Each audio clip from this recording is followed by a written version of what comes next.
Moon's Redemption. A werewolf shifter romance audiobook script. Hey, beautiful souls. Are you ready for a journey that'll take you from the depths of heartbreak straight into the arms of hope? Tonight, we're diving deep into a world where mate bonds can shatter like glass, where rejection cuts deeper than any claw, and where sometimes you have to lose everything to find out who you're truly meant to be. This is Luna's story. A story of betrayal, exile, and the kind of love that burns so bright it can heal even the deepest wounds. So grab your favorite blanket, maybe some tissues. Trust me, you'll need them. And let me take you into a world where second chances aren't just possible, they're inevitable. Atmospheric music fades. Are you ready to howl at the moon with me? Chapter 1. The words hit me like silver bullets to the chest. Marcus Blackthorne, future alpha of the Crescent Moon Pack, reject you, Luna Ashworth, as my mate.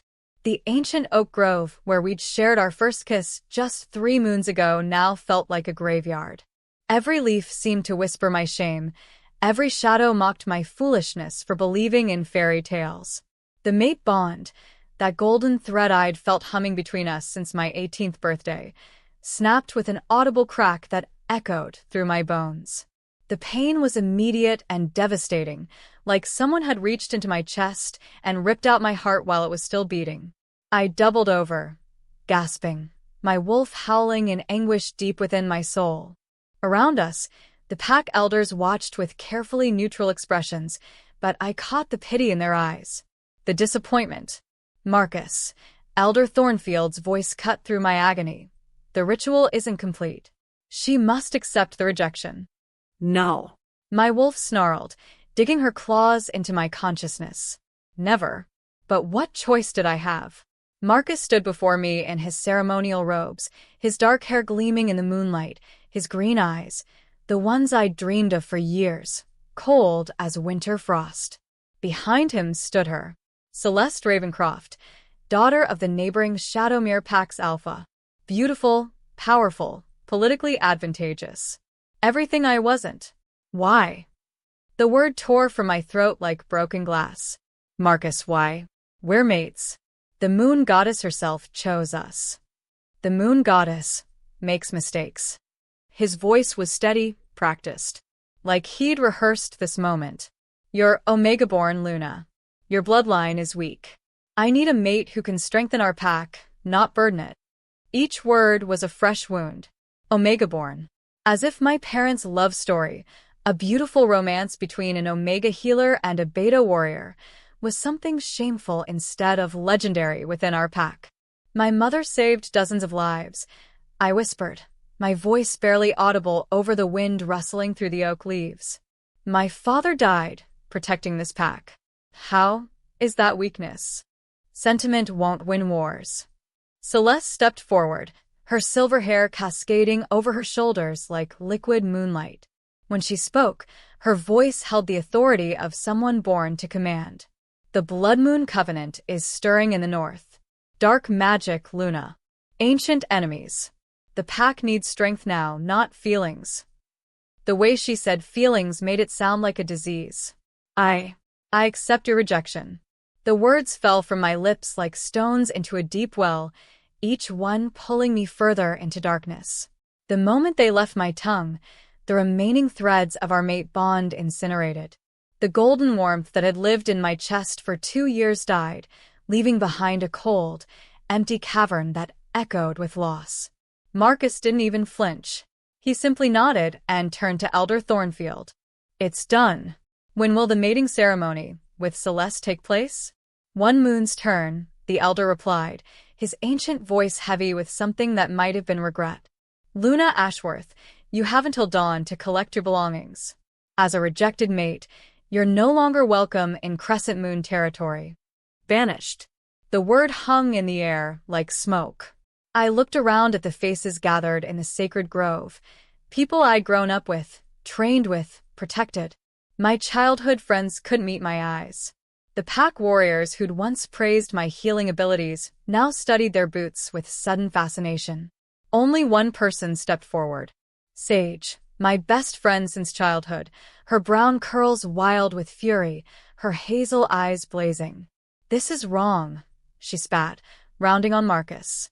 "Luna's bloodline has served this pack for generations. Her grandmother was a revered healer. Her great-grandmother helped establish our territory. You can't just. I can do whatever I deem necessary for the good of the pack." Marcus's alpha power pressed down on us all, forcing submission. Sage's knees buckled, but her glare never wavered. "Anyone who questions my authority is welcome to leave with her." The threat was clear. Support me, lose everything. I caught Sage's eye and shook my head slightly. She had a mate here, pups to think about. I wouldn't let her sacrifice her life for mine.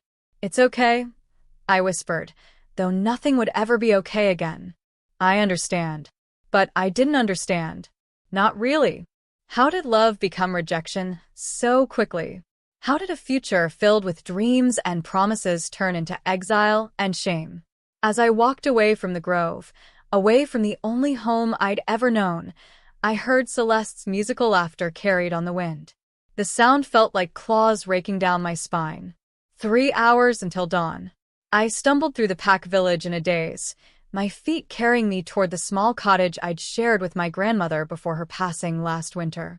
Everything looked different now, viewed through the lens of goodbye. The bakery where Mrs. Henderson always saved me the last cinnamon roll.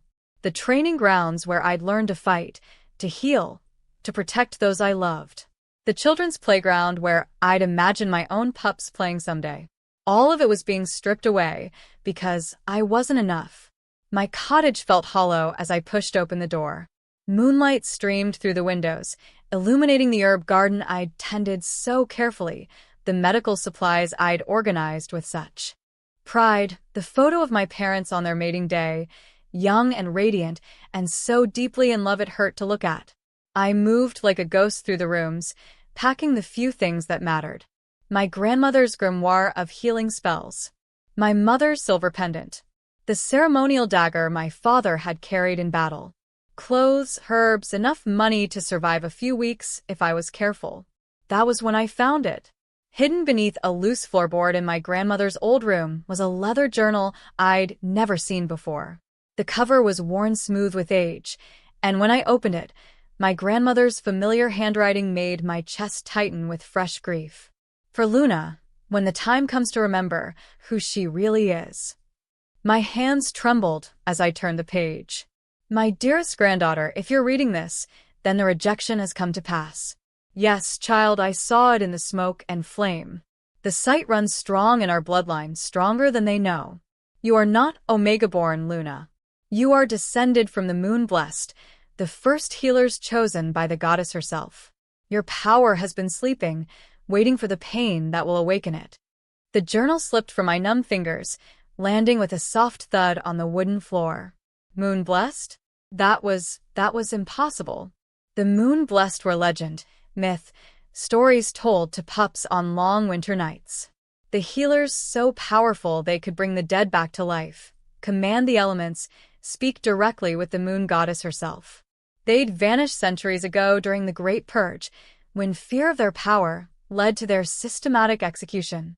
But as I knelt and picked up the journal with shaking hands, I felt something stir deep within me. Something that had been dormant my entire life, now awakening like a flower turning toward the sun. Power. Raw, ancient, and utterly terrifying. Outside, the church bell chimed midnight. 3 hours until dawn. 3 hours until I had to leave everything behind and step into the unknown. I tucked the journal into my pack and sealed it shut. Whatever I was, whatever legacy flowed through my veins, Marcus had made his choice. The pack had made theirs. Now it was time to make mine. As I stepped out into the night air, I turned back to look at Crescent Moon territory one last time. In the distance, I could see lights still burning in the pack house, could smell the lingering scent of celebration on the wind. They were probably already planning the mating ceremony. Already moving forward as if I'd never existed. Fine. Let them. I lifted my chin to the full moon hanging heavy and silver in the star-drunk sky, feeling its light wash over me like a benediction. Somewhere out there was a place for me. Somewhere out there was a purpose waiting to be fulfilled. Somewhere out there was a second chance. I may be leaving, I whispered to the moon, my voice growing stronger with each word, but I'm not disappearing. I'm not giving up. And someday, they're going to regret letting me go. My wolf stirred, no longer whimpering with grief, but snarling with determination. Yes, she agreed, her voice like steel wrapped in silk. Let them celebrate tonight. Tomorrow, we become who we were always meant to be. The forest path stretched ahead of me, dark and uncertain. Behind me lay the ashes of my old life. I shouldered my pack, took a deep breath that tasted of pine and possibilities, and walked forward into my future. Chapter 2. The scream that tore from my throat echoed through the forest like a banshee's wail. I'd been walking for hours, following deer paths and creek beds deeper into the wilderness that bordered Crescent Moon territory.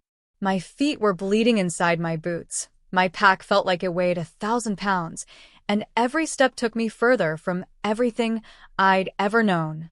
But it wasn't physical pain that finally broke me. It was the silence where our mate bond used to sing. I collapsed against the rough bark of an ancient pine tree, my body shaking with sobs that seemed to come from the very marrow of my bones. The forest around me was alive with night sounds, owls calling, branches creaking in the wind, the distant howl of wild wolves who knew nothing of pack politics or broken hearts. Why wasn't I enough? I whispered to the darkness, my voice raw and broken. What's so wrong with me that even fate made a mistake? My wolf whimpered, pressing close to my consciousness like a wounded animal seeking comfort. She was hurting too, mourning the mate we'd never have, the future that had been ripped away before we could even taste it. We are enough, she whispered fiercely. We are more than enough. He's the one who's broken, not us. But if that were true, why did I feel so empty? Why did every breath feel like swallowing glass? I don't know how long I sat there crying. Long enough for the moon to travel across a significant portion of sky. Long enough for my tears to dry into salt tracks on my cheeks. Long enough for exhaustion to finally overtake grief. When I woke, dawn was painting the sky in soft pastels of rose and gold, and I wasn't alone. A massive wolf sat about 10 feet away, watching me with intelligent amber eyes. His fur was the color of storm clouds, silver gray with darker patches around his ears and muzzle. He was bigger than any pack wolf I'd ever seen, with a presence that spoke of wild spaces and ancient wisdom. I should have been terrified. Wild wolves were unpredictable, and a lone female was vulnerable prey. But something in his gaze felt familiar. Safe, even. "Hello," I said softly, not wanting to startle him. He tilted his head, ears pricking forward with what looked almost like curiosity. Then, to my complete shock, he shifted. The transformation was fluid, graceful in a way that spoke of complete mastery over his dual nature.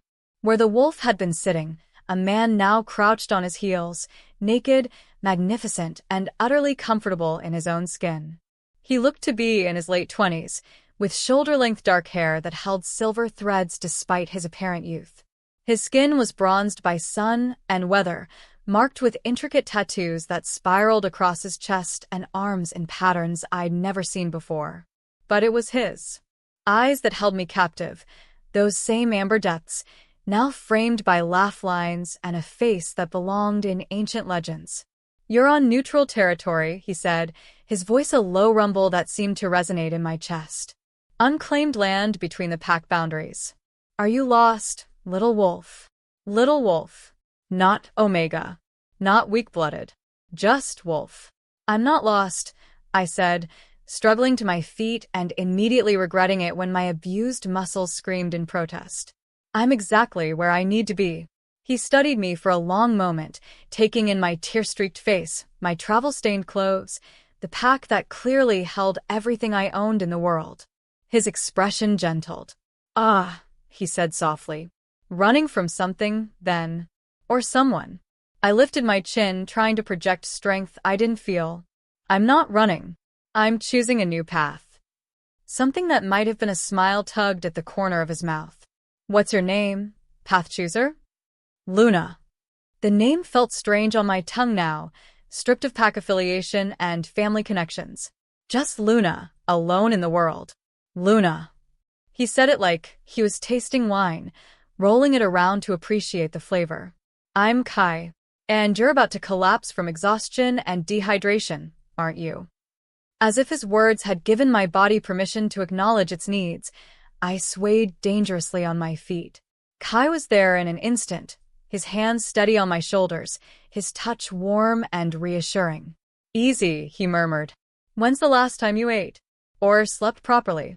I tried to remember and came up blank. The rejection ceremony felt like a lifetime ago, though it had been less than 24 hours. There's a cabin about a mile from here, Kai said, making the decision for me. Clean water, food, a real bed. You need to rest before you decide what comes next. Every instinct I'd been raised with screamed warnings. Never go with a stranger. Never trust a lone wolf. Never put yourself in a vulnerable position with someone whose motives you don't understand. But those instincts belonged to Pack Luna, sheltered Luna, the girl who believed in fairy tale endings and mate bonds that lasted forever. This Luna, the one standing in a forest at dawn with everything she owned on her back, needed to learn different rules. Why would you help me? I asked, searching his face for deception. His smile was sad and knowing, because 3 years ago, I was exactly where you are now. Broken, lost, convinced I was worthless because someone else couldn't see my value. There was a story there, pain that echoed my own. I found myself nodding before I'd consciously made the decision. Okay, I whispered. But I should warn you, I'm not very good company right now. Lucky for you, Kai said, shrugging into a shirt he pulled from a pack I hadn't noticed before. I happen to specialize in difficult guests. The cabin was nothing like what I'd expected. From the outside, it looked rustic and simple. Weathered wood, a stone chimney, windows that gleamed clean in the morning light. But inside was a revelation. The main room was spacious and comfortable, with handcrafted furniture that spoke of skill and patience. Bookshelves lined one wall, packed with volumes on everything from advanced healing techniques to ancient pack histories. A modern kitchen occupied one corner, and I could see a hallway that led to what I assumed were bedrooms. But it was the artwork that truly caught my attention. The walls were covered with paintings and drawings that took my breath away. Landscapes that seemed to pulse with life. Portraits so realistic I expected the subjects to start speaking. And everywhere, woven throughout, were depictions of wolves in various forms, running through moonlit forests, howling at star-filled skies, curled up in peaceful sleep. You did these? I asked, drawn to a particularly stunning piece that showed a silver wolf mid-leap over a mountain stream. Art therapy, Kai said, his voice holding a note of embarrassment. My healer recommended it after my world fell apart. I turned to study him more closely. There was something in his posture, a careful way he held himself, that spoke of old wounds still tender to the touch. What happened? The question slipped out before I could stop it. For a moment, I thought he wouldn't answer. Then he sank into one of the armchairs by the fireplace and gestured for me to take the other. I was Beta of the Stormwind Pack, he said quietly. Northern Territory, near the Canadian border. My mate was the Alpha's daughter, my childhood sweetheart, my everything. We'd been together for 5 years, mated for 2, talking about starting a family. The past tense sent a chill through me. She died, he continued, his voice steady, but his eyes distant with remembered pain. Rogue attack during a diplomatic mission to a neighboring pack. I wasn't there to protect her. Couldn't save her. The pack. They didn't blame me outright, but the whispers started. If he'd been stronger, a good Beta would have sensed the danger. Maybe the moon goddess took her, because he wasn't worthy. My heart clenched. Kai. I started believing them, he said with a bitter laugh. Started believing I was the reason she was dead, that my weakness had cost her life. The new Alpha, her brother, didn't disagree. Made it clear I was welcome to stay but would never hold a position of trust again. So you left. So, I ran, he corrected. Came here to neutral territory, and built this place. started painting, started healing, started learning to live with the guilt and the grief. We sat in comfortable silence for a moment, two broken souls recognizing each other across the space between our chairs. "I'm sorry," I said finally. "For what?" "For your loss. For the unfairness of it all. For the way people twist tragedy into blame." He looked at me then, really looked, and something shifted in his expression. "What's your story, Luna? What sent you walking through the forest at dawn with tears on your cheeks?" So I told him about Marcus and the rejection, about Celeste and the political mating, about the banishment and the journal I'd found, and the bloodline I'd never known I carried. Kai listened without interruption, his face growing more troubled with each detail I shared. "Moon-blessed," he murmured when I finished. "I've heard whispers of that bloodline. Legends say they were the original healers, so powerful they could commune directly with the goddess herself. My grandmother wrote that the sight runs in our family, that she saw the rejection coming." I pulled the journal from my pack, running my fingers over the worn leather cover. "But I've never shown any special abilities. If I really am descended from the moon-blessed, shouldn't I have known? Shouldn't there have been signs?" Kai stood and moved to one of his bookshelves, pulling down a thick volume bound in midnight blue. "May I?" he asked, gesturing to the journal. I hesitated for only a moment before handing it over. There was something about Kai that inspired trust. Maybe it was the recognition of shared pain, or maybe it was simply the way he'd offered help without expecting anything in return. He opened my grandmother's journal carefully, his eyes scanning the pages with growing excitement. "Luna," he breathed, "look at this." He pointed to a passage I'd missed in my emotional state the night before. "The power sleeps until awakened by great loss. The moon-blessed must first be broken before they can be made whole. Only in the deepest darkness can the light within them shine brightest. Watch for the signs, enhanced healing abilities, prophetic dreams, the ability to sense emotions and intentions in others. But beware, there are those who would use such power for dark purposes. Trust carefully, love cautiously, and never let them see how bright your light burns until you're ready to blind them with it." "Enhanced healing abilities," Kai repeated thoughtfully. "Have you ever healed someone faster than expected? Made injuries disappear with just a touch?" I thought back to my time as the Pack's apprentice healer. There had been incidents, warriors who recovered from grievous wounds in days instead of weeks, children whose fevers broke the moment I laid hands on them, that time I'd somehow knitted Sage's broken arm back together in minutes instead of months. I'd always attributed it to good technique, quality herbs, natural talent. But what if it had been something more? "The dreams," I whispered, as memories came flooding back. "I've been having dreams about places I've never been, people I've never met. And sometimes they come true." Kai's amber eyes were bright with excitement now. "What else?" "The emotional sensing. I always know when someone's lying to me, or when they're in pain, even if they're trying to hide it." I looked up at him suddenly. "Like right now. You're excited about this discovery, but underneath that, you're worried. About something that's coming. Something dangerous." He went very still. "What am I worried about, specifically?" The knowledge came to me like water flowing downstream, natural and inevitable. The Blood Moon Covenant. They're not just stirring in the north, they're actively recruiting. And they're looking for something. Someone. A bloodline they thought was extinct. "The moon-blessed," Kai said grimly. Me. The realization hit like a physical blow. "They're looking for me." Before Kai could respond, a howl echoed through the forest outside. Long, mournful, and definitely not wild. It was followed by another, then another, until the air thrummed with the sound of multiple wolves calling to each other. Kai was on his feet instantly, moving to the window with fluid grace. "We have company," he said, his voice tight with tension. "A lot of company." I joined him at the window and felt my blood turn to ice. Emerging from the tree line were at least a dozen wolves, their fur ranging from midnight black to blood red. They moved with military precision, spreading out to surround the cabin, yellow eyes glowing with predatory intent. "Friends of yours?" I asked weakly. Rogue pack, Kai said, his hand already reaching for a weapon I couldn't see. And they're not here for a social visit. As if summoned by his words, the wolves began to shift. One by one, they transformed into their human forms, all lean muscle and scarred skin, and the kind of cold smiles that promised violence. Their leader was a woman who looked like violence given form. Tall, severe, with short-cropped black hair and eyes like chips of obsidian. When she smiled, her teeth were too sharp, too predatory.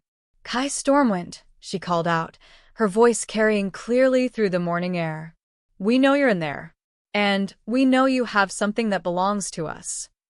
"Nothing here belongs to you, Vera," Kai called back, though I noticed he positioned himself between me and the window. "Oh, but that's where you're wrong," Vera purred. "The girl. The one with the special bloodline. We've been tracking her scent since she left Crescent Moon territory. Hand her over, and we'll leave you in peace." My blood turned to ice water in my veins. How do they know about my bloodline? Kai's expression was grim. Because someone told them. Someone who knew exactly what you were and where you'd go when you had nowhere else to turn. The implication hit me like a slap. Marcus. He knew what I was all along. "The rejection was never about pack politics or bloodline strength," Kai said quietly. "It was about getting you away from protection so they could take you." Outside, Vera's laughter was sharp as breaking glass. "You have 5 minutes to send her out, Stormwind. After that, we come in and take her anyway, and we won't be gentle about it." I felt something snap inside me then. Not the fragile breaking of the mate bond, but something powerful and ancient and utterly fed up with being manipulated. "Like hell," I snarled, power rushing through my veins like liquid fire. The cabin's windows suddenly blazed with silver light, and every wolf outside took an involuntary step backward. Kai stared at me with a mixture of awe and concern. "Luna, your eyes."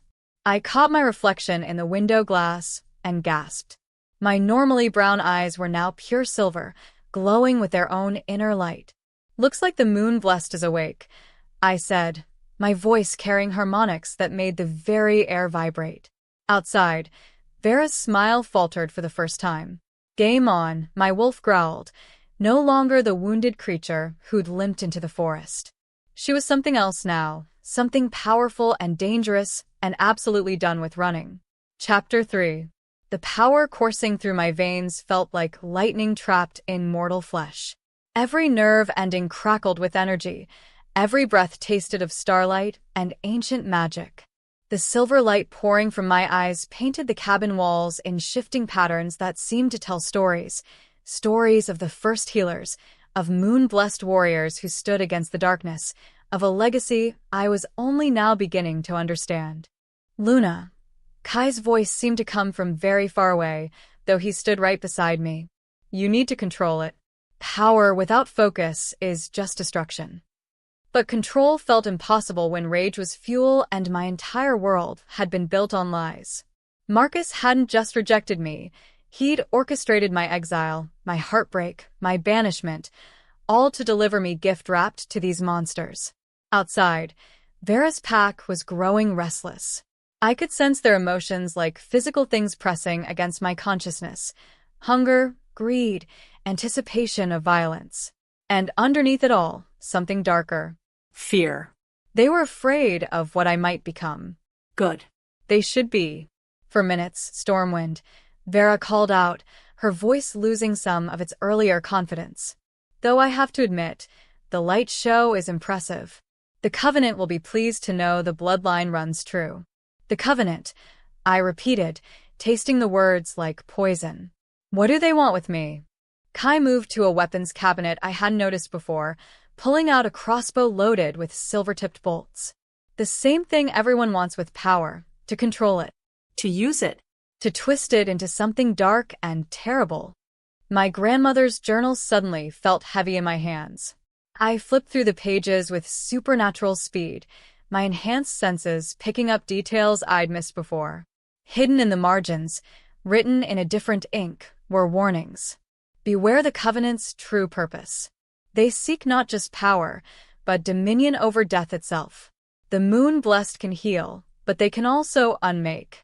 In the wrong hands, our gift becomes a curse upon the world.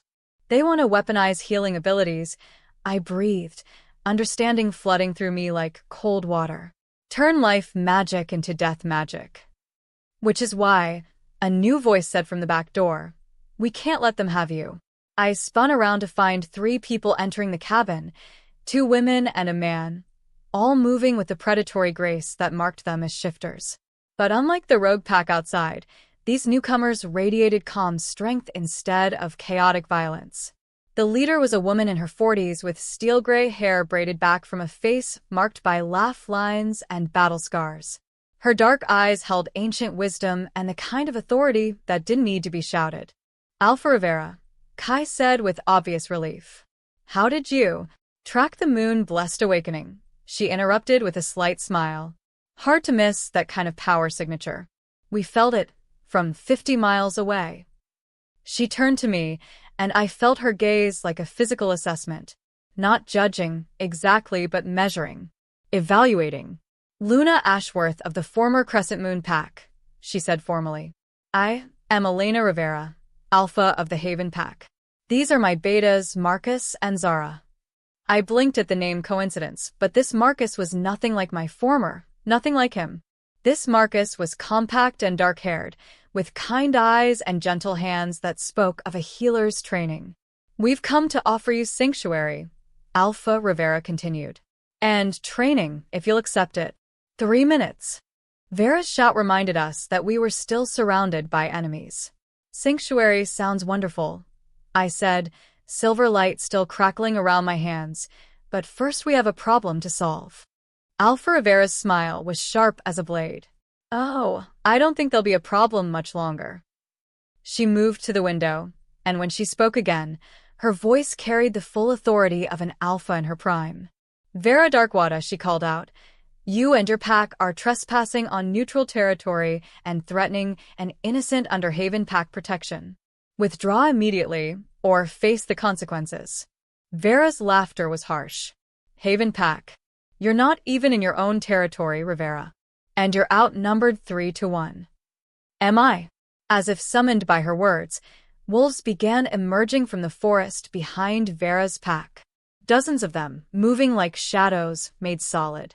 These weren't rogues. They moved with disciplined precision, forming a perfect perimeter around the already surrounded cabin.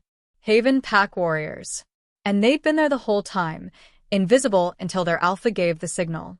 The shift in atmosphere was immediate and electric. Vera's pack, suddenly finding themselves the ones surrounded, began to show cracks in their confident facade.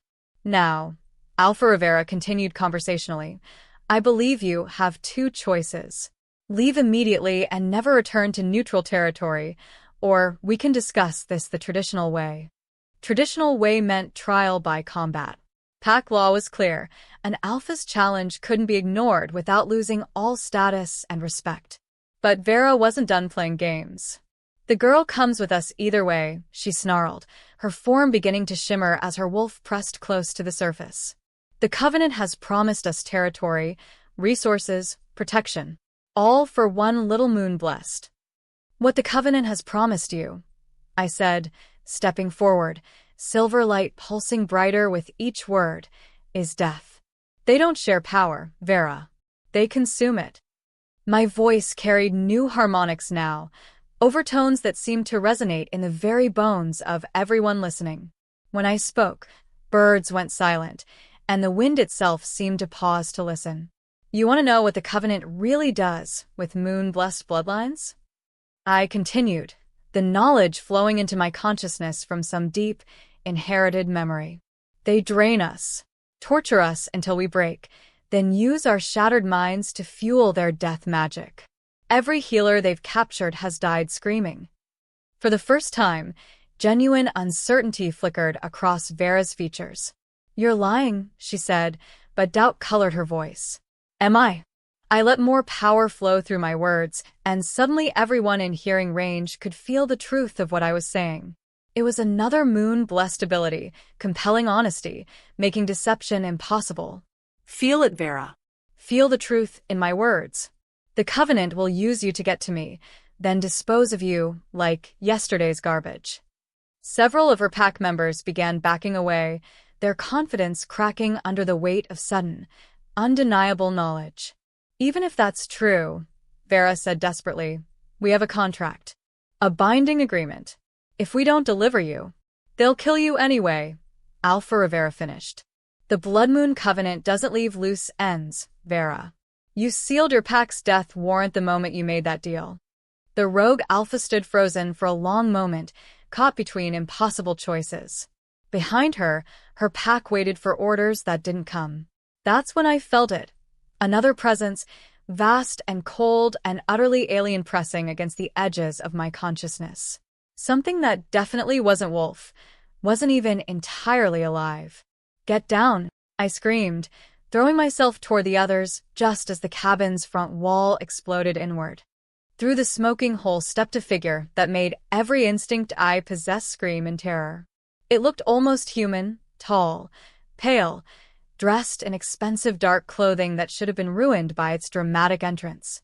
But its eyes were holes in reality, and when it smiled, the temperature in the room dropped 20 degrees.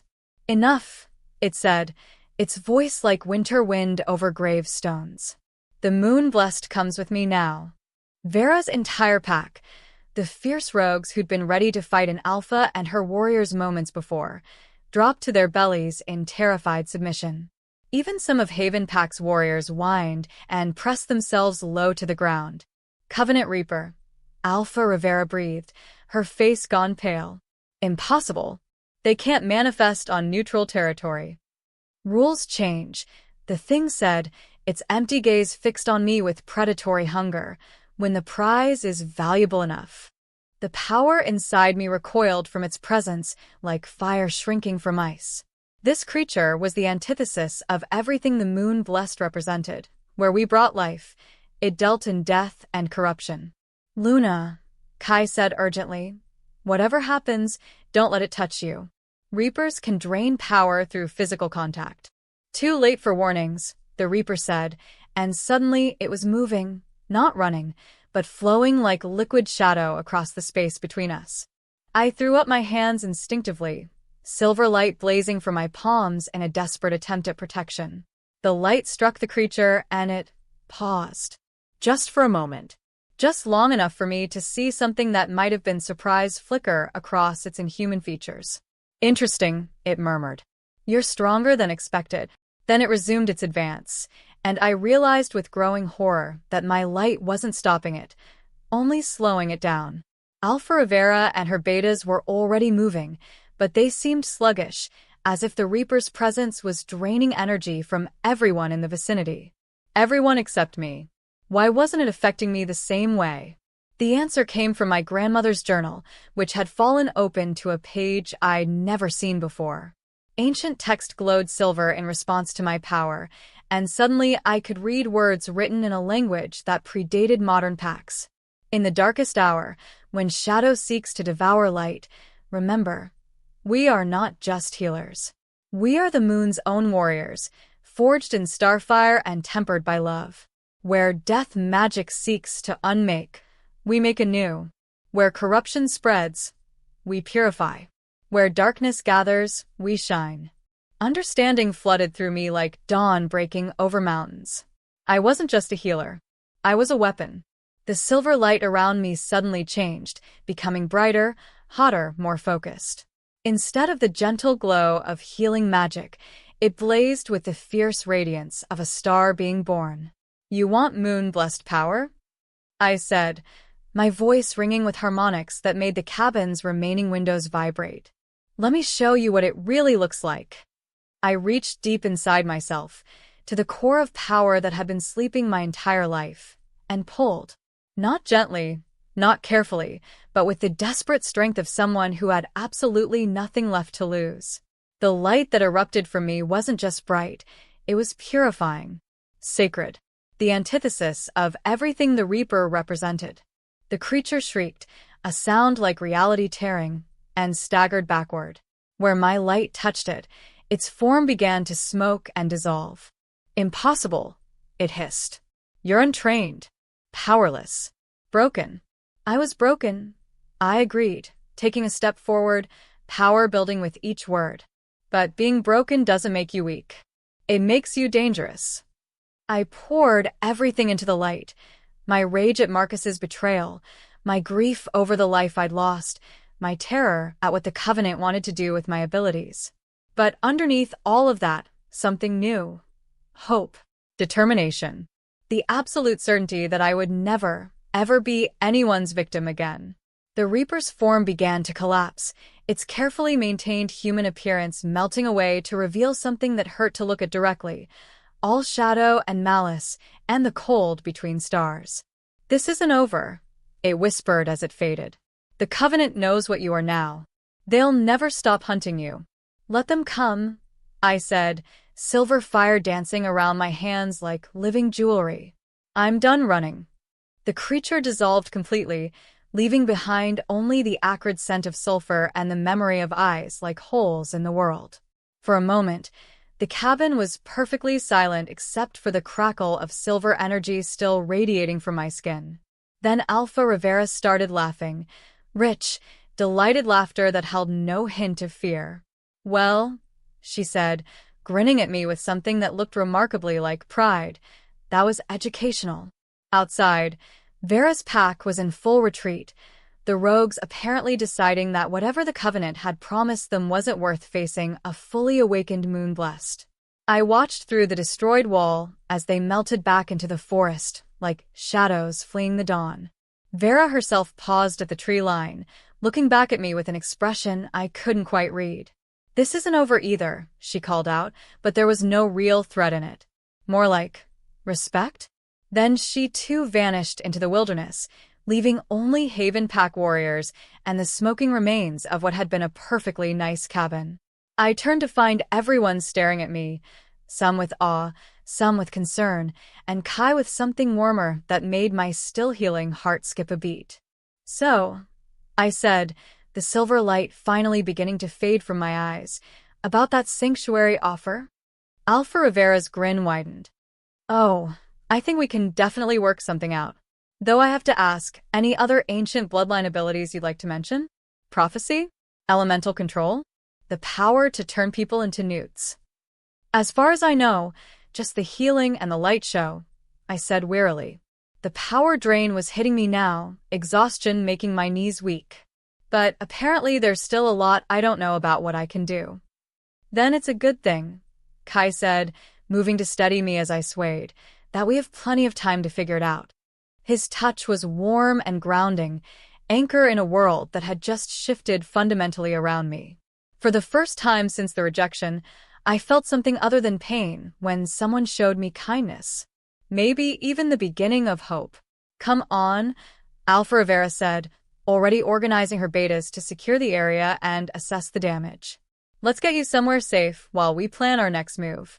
Because after what just happened, the Covenant is going to be very, very interested in having a conversation."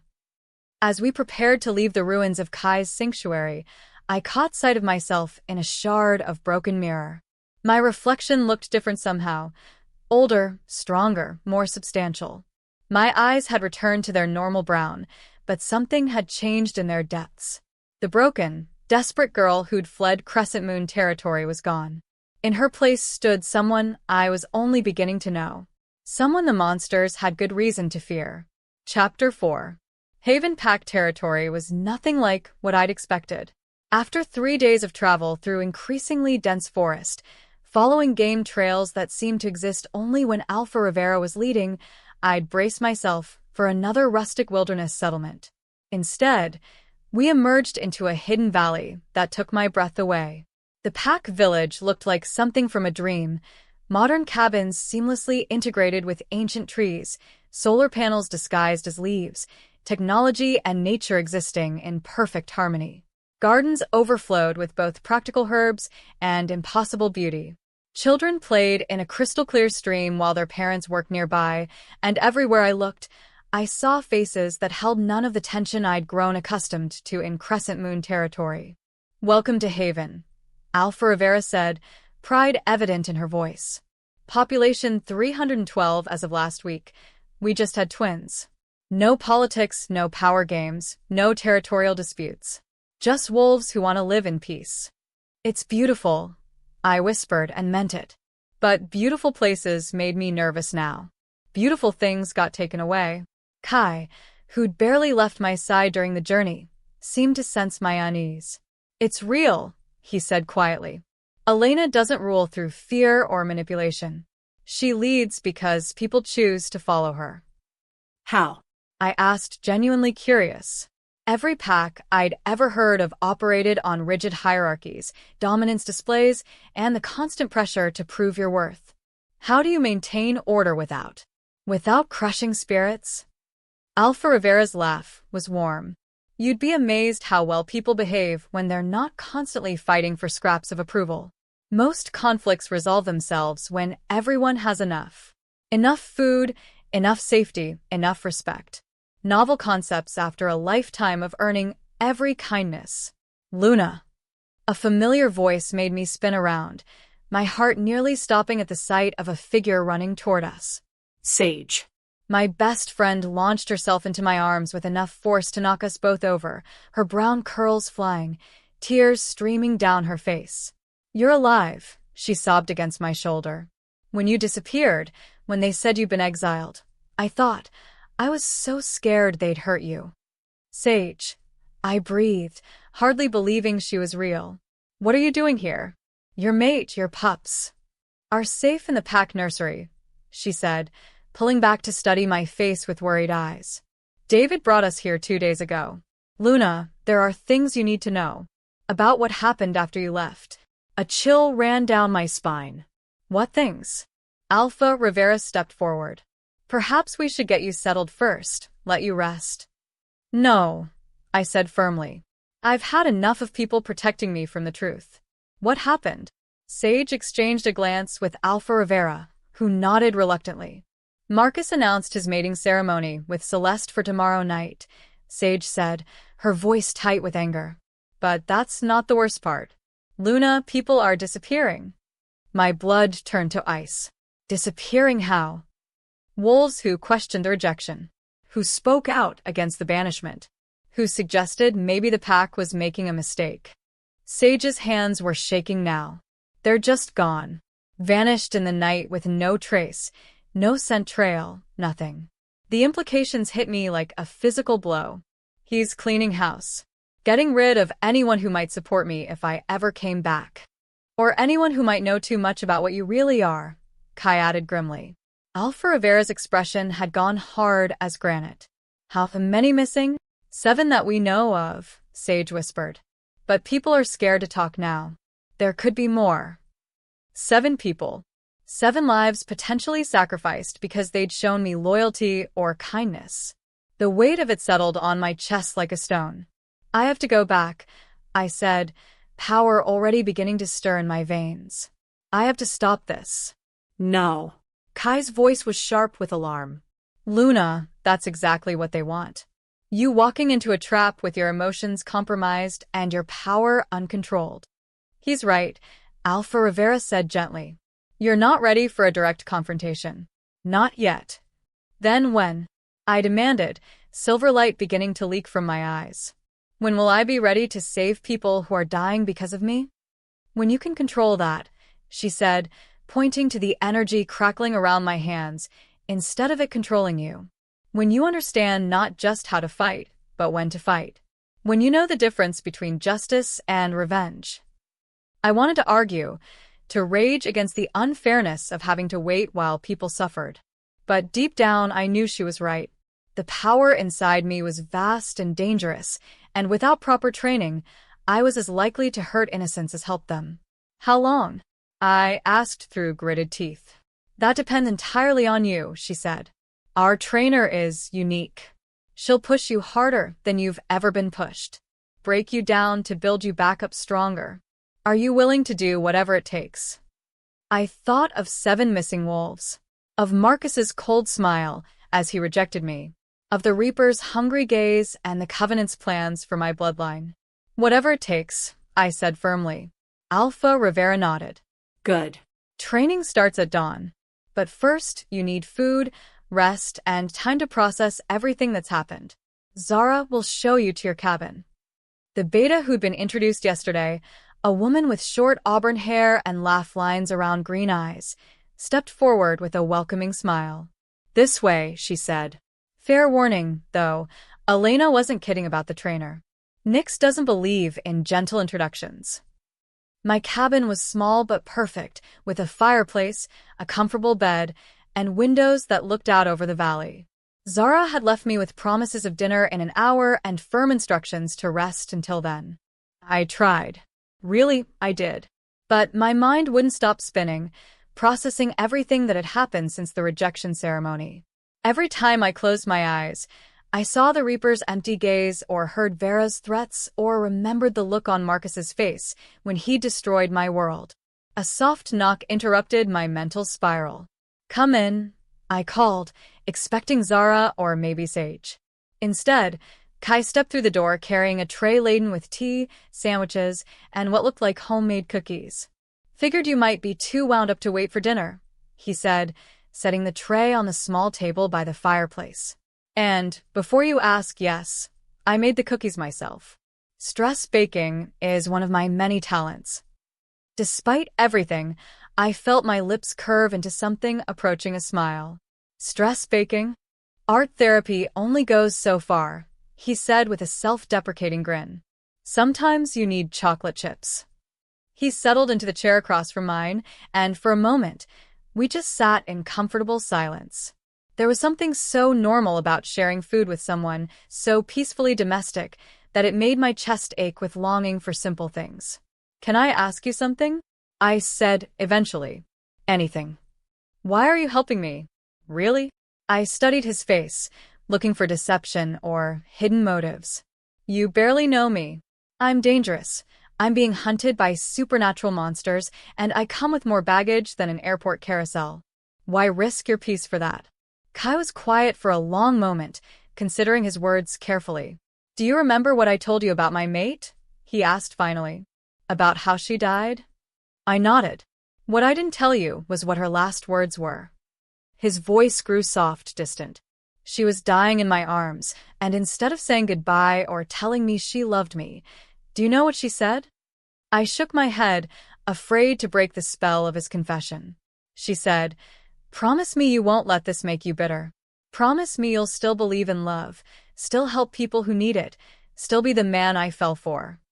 And I promised her, even though I was lying. He leaned forward, amber eyes intense. "For 3 years, I've been hiding in neutral territory, convinced I was keeping that promise by staying out of everyone's way. But that's not what she meant, is it? She didn't want me to hide from the world. She wanted me to engage with it." "Kai, you walked into my forest broken and bleeding and absolutely determined not to be anyone's victim," he continued.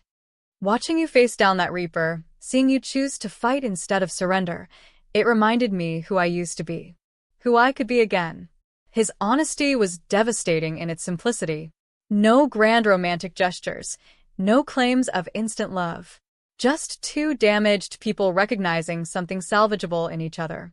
"So to answer your question," he said, reaching over to cover my hand with his, "I'm helping you because you helped me first. Because you reminded me that survival isn't the same as living. And because—" He paused, seeming to weigh his next words carefully. "Because I think my mate would have liked you," he said softly. "And I think she would have wanted me to make sure you found your way home." The tears came without warning, hot and healing and absolutely unstoppable. But for the first time since the rejection, they weren't tears of grief or rage. They were something else entirely. Relief, maybe. Or gratitude. Or the first tentative stirrings of hope that maybe, just maybe, I wasn't as alone as I'd thought. Kai didn't try to stop my tears or offer empty platitudes. He just held my hand and let me cry until I was empty, then handed me cookies and tea and sat with me in the firelight until the shadows grew long. "Thank you," I whispered when I could finally speak again. "For what? For seeing me. For choosing to help when you didn't have to. For making me feel human again." His smile was soft and real, and tinged with something that made my still tender heart flutter with possibility. "Thank you for letting me," he said simply. We talked until well past dinner, sharing stories of our lives before everything went wrong. Kai told me about his art, his travels, the small joys he discovered in his exile. I found myself sharing memories I'd thought were too painful to revisit. My parents' love story, my grandmother's wisdom, the dreams I'd harbored of becoming a master healer. It was the most normal conversation I'd had in weeks, and it felt like a gift. When exhaustion finally claimed me, Kai helped bank the fire and gathered the empty dishes. "Get some sleep," he said from the doorway. "Tomorrow's going to be challenging." Kai. I called as he turned to leave. Yeah. "Your mate was right about you. You are still that man she loved." His smile could have lit up the entire valley. After he left, I changed into the soft nightgown Zara had provided and slipped between sheets that smelled like lavender and moonlight. For the first time since the rejection, I felt something approaching peace. But as I drifted toward sleep, my grandmother's voice whispered through my dreams. "The hardest battles, little moon, are not against the monsters that hunt us. They're against the monsters we become when we're not careful about who we trust." I jerked awake, my heart racing, silver light already gathering around my hands in response to some perceived threat. The cabin was empty, quiet, safe. But something had changed. Some subtle shift in the air, in the energy around me, that set every instinct on high alert. I moved to the window and peered out at the sleeping village. Everything looked normal. Peaceful cabins, the soft glow of banked fires, the gentle sounds of a community at rest. Everything except the shadow moving too purposefully between the buildings. Too large to be a village dog, too silent to be a restless pack member. As I watched, the shadow paused beneath a streetlight, and for just a moment, yellow eyes gleamed in the darkness. Eyes that looked remarkably familiar. "Vera." Before I could react, before I could raise an alarm, the shadow melted back into the darkness between buildings and vanished completely. Had I imagined it? Was my traumatized mind seeing threats that didn't exist? Or had the rogue Alpha somehow followed us to Haven, despite all the precautions we'd taken? I stood at the window for a long time, silver light still crackling around my fingers, waiting for another glimpse of movement that never came. Finally, exhaustion won out over paranoia, and I returned to bed. But sleep was elusive now, filled with dreams of yellow eyes and whispered threats and the growing certainty that our safe haven might not be as safe as we'd hoped. Chapter 5. Dawn came too early, and with a knock on my door that sounded like thunder. "Training begins now," a voice called from outside, low, gravelly, and absolutely brooking no argument. "You have 2 minutes to get dressed and meet me at the stone circle." I bolted upright, my heart hammering. Through the window, the sky was barely showing the first blush of pink, and the village was still wrapped in pre-dawn silence. "Who?" I started to call out, but footsteps were already moving away from my door with the kind of confident stride that suggested my new trainer had zero interest in introductions or pleasantries. "Stone Circle?" I thought frantically, throwing on clothes and boots. "What's Stone Circle?" I stumbled outside into the crisp morning air, my breath visible in small puffs as I looked around for any hint of where I was supposed to go. The village looked different in the pre-dawn light, more mysterious, almost otherworldly in the silver mist that clung to the valley floor. "This way, Moonchild." I spun toward the voice and found myself face to face with a woman who looked like she'd stepped out of ancient legends. She was tall and lean with the kind of muscle that spoke of real strength rather than gym workouts. Her hair was stark white despite a face that couldn't have been older than 40, braided with silver charms that chimed softly when she moved. But it was her eyes that caught me, violet. Not the pale lavender of some light-eyed wolves, but deep, rich violet like amethysts lit from within. And when she looked at me, I had the distinct impression she was seeing far more than just the surface. "You're Nyx," I said, though it wasn't really a question. "I am many things," she replied, already turning to walk deeper into the forest. "Trainer." Teacher. "Occasionally, miracle worker." Today, I am the person who will decide whether you're worth the effort Elena is investing in you. Her bluntness was refreshing after so many people tiptoeing around my feelings. I hurried to keep up as she led me along a path I hadn't noticed before, winding between ancient trees that seemed to whisper secrets in the morning breeze. "Where are we going?" I asked. "To the place where Moon-Blessed learned to become what they were meant to be," Nyx said without slowing down. "Assuming you survive the first lesson." Before I could ask what she meant by survive, we emerged into a clearing that made my breath catch. 7 standing stones formed a perfect circle, each one easily 12 feet tall and covered in carved symbols that seemed to shift and dance in the corner of my vision. The grass within the circle was silver-green, as if touched by permanent moonlight, and the air itself hummed with power so thick I could taste it. "Welcome to the Forge of Stars," Nyx said, stepping into the circle without hesitation. "This is where your ancestors trained for 3,000 years before the Great Purge drove them into hiding." I felt my legs go weak. This was theirs? The original Moon-Blessed. Their sacred space, their training ground, their sanctuary. Nyx moved to the center of the circle and turned to face me. "And now, if you prove worthy, it will be yours." The weight of history pressed down on me like a physical thing. How many of my ancestors had stood in this exact spot? How many had faced whatever trials Nyx was about to put me through? "Step into the circle, Luna," Nyx commanded. "It's time to see what you're really made of." I took a deep breath and crossed the invisible boundary marked by the stones. The moment my feet touched the silver grass, power slammed into me like a tidal wave. Not my power, something older, deeper, infinitely more complex. The collective strength of every Moon-Blessed who had ever trained here, their knowledge and experience flowing through me in a torrent that threatened to drown my individual consciousness. I dropped to my knees, gasping, overwhelmed by the sheer magnitude of what I was feeling. Voices whispered in my mind, hundreds of them, maybe thousands, all trying to speak at once. "Focus, child of our blood. The power serves you, not the other way around. Remember who you are beneath the pain. Breathe. Center.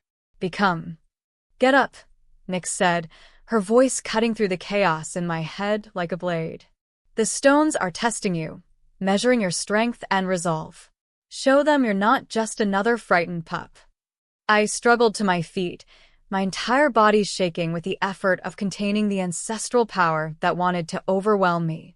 Silver light was pouring from my skin now, brighter than it had ever been, casting sharp shadows between the standing stones. "Good," Nyx said with approval. "Now, let's see what happens when you face your deepest fear." She raised her hand, and suddenly the air between us shimmered.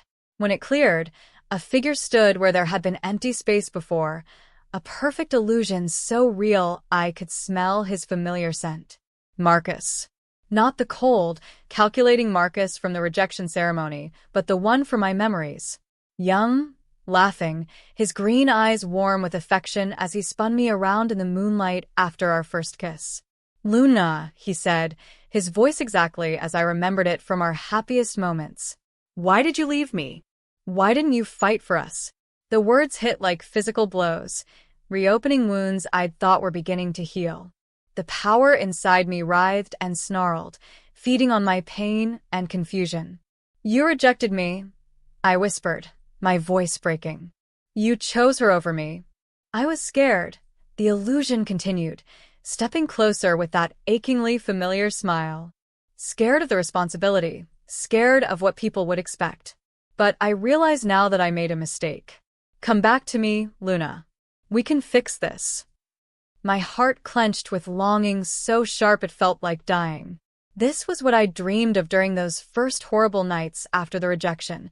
Marcus realizing his mistake, choosing love over politics, coming after me. But even as part of me wanted to believe, wanted to forgive and forget and pretend none of the pain had happened, another part, a stronger part, recognized the lie. "No," I said quietly, and the words seemed to echo off the standing stones with supernatural resonance. The illusion paused, as if surprised by my response. "This isn't real," I continued, my voice growing steadier. And even if the real Marcus came to me now saying these exact words, the answer would still be no. Luna, you didn't make a mistake, I said, silver light beginning to pulse around my hands. You made a choice. You chose politics over partnership, convenience over courage, and someone else's approval over my heart. Those aren't mistakes, they're revelations of character. The power flowing through me wasn't wild anymore. It was controlled, focused, fueled not by pain but by hard-won self-respect. I deserved better than someone who would throw away our bond for a better political alliance, I continued, and with each word, the illusion grew less solid, less real. I deserved a mate who would stand with me, not someone who would abandon me the moment things got complicated. But I love you, the fading Marcus whispered. No, I said firmly. You loved the idea of me, the convenient, uncomplicated version that never challenged your decisions or demanded you choose between duty and desire. You never loved the real me, the one with opinions and power and a backbone. The illusion dissolved completely, leaving only me, Nyx, and the humming power of the ancient stones. Nyx was staring at me with something that might have been amazement. Most people, she said slowly, spend months learning to see past the illusions their own hearts create. You just did it in minutes. Maybe having your heart broken teaches you to recognize the difference between love and wishful thinking, I said, suddenly feeling exhausted as the adrenaline faded. Or maybe, Nyx said thoughtfully, you're stronger than you know. Tell me, Luna, what do you want now? What does your heart desire when it's not clouded by old pain? The question caught me off guard. I'd been so focused on surviving, on training, on the immediate threats facing me, that I hadn't stopped to consider what I actually wanted for my future.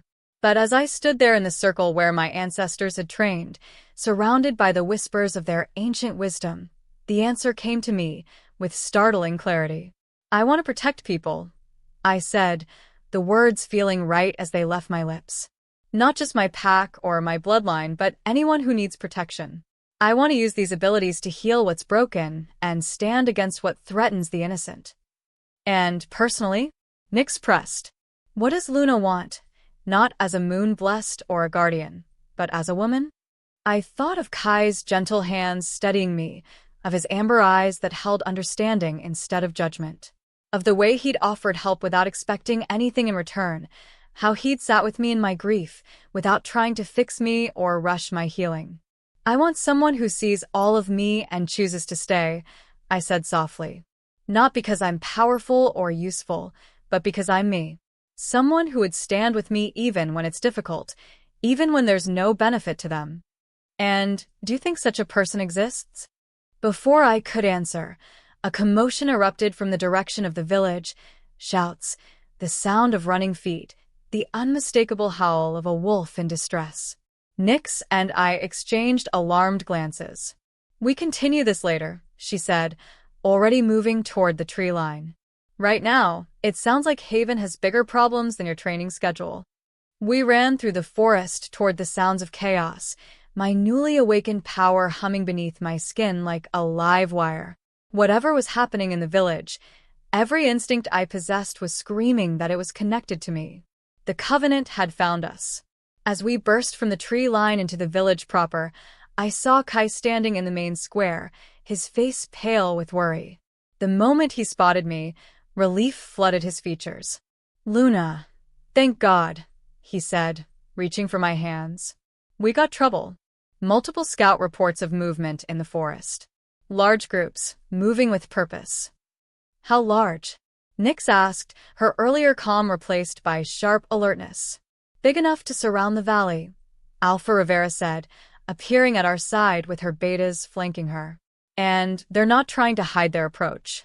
Whatever they want, they're confident they can take it. My blood turned to ice. They're coming for me. Probably, Rivera agreed grimly. Question is, are you ready for them?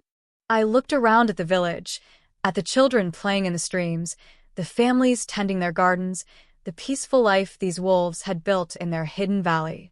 All of it was about to be destroyed because I was here.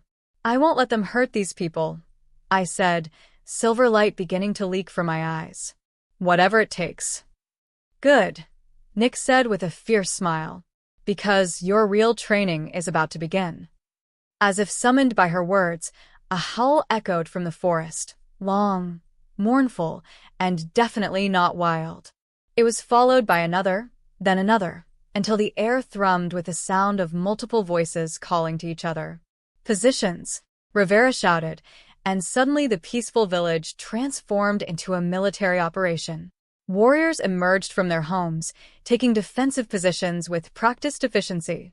But as I watched the tree line for the first sign of our attackers, one thought kept echoing in my mind. This is what I wanted, isn't it? To protect people, to use my power for something good? Time to find out if I was strong enough to back up those noble intentions. Chapter 6. By the third day of training, I was convinced Nyx was either trying to kill me or forge me into something indestructible. Possibly both. I stumbled back to my cabin as the sun set behind the mountains, every muscle in my body screaming protests. Today's lesson had involved maintaining perfect meditation while Nyx pelted me with increasingly painful distractions, everything from ice-cold water to controlled bursts of fire magic that singed my eyebrows. The mind must remain calm regardless of external circumstances, she'd said cheerfully while I tried not to scream as healing magic knitted together a particularly nasty burn on my forearm. Pain is just sensation. Sensation is just information. Information has no power over you unless you grant it that power. Easy for her to say. She wasn't the one getting repeatedly set on fire. But I had to admit it was working. The wild surges of power that had plagued me during emotional moments were becoming more controlled, more focused. I could channel silver light without it being influenced by whatever I was feeling, could maintain healing energy even while under physical stress. I was becoming dangerous in all the right ways. The problem was, I was also becoming paranoid.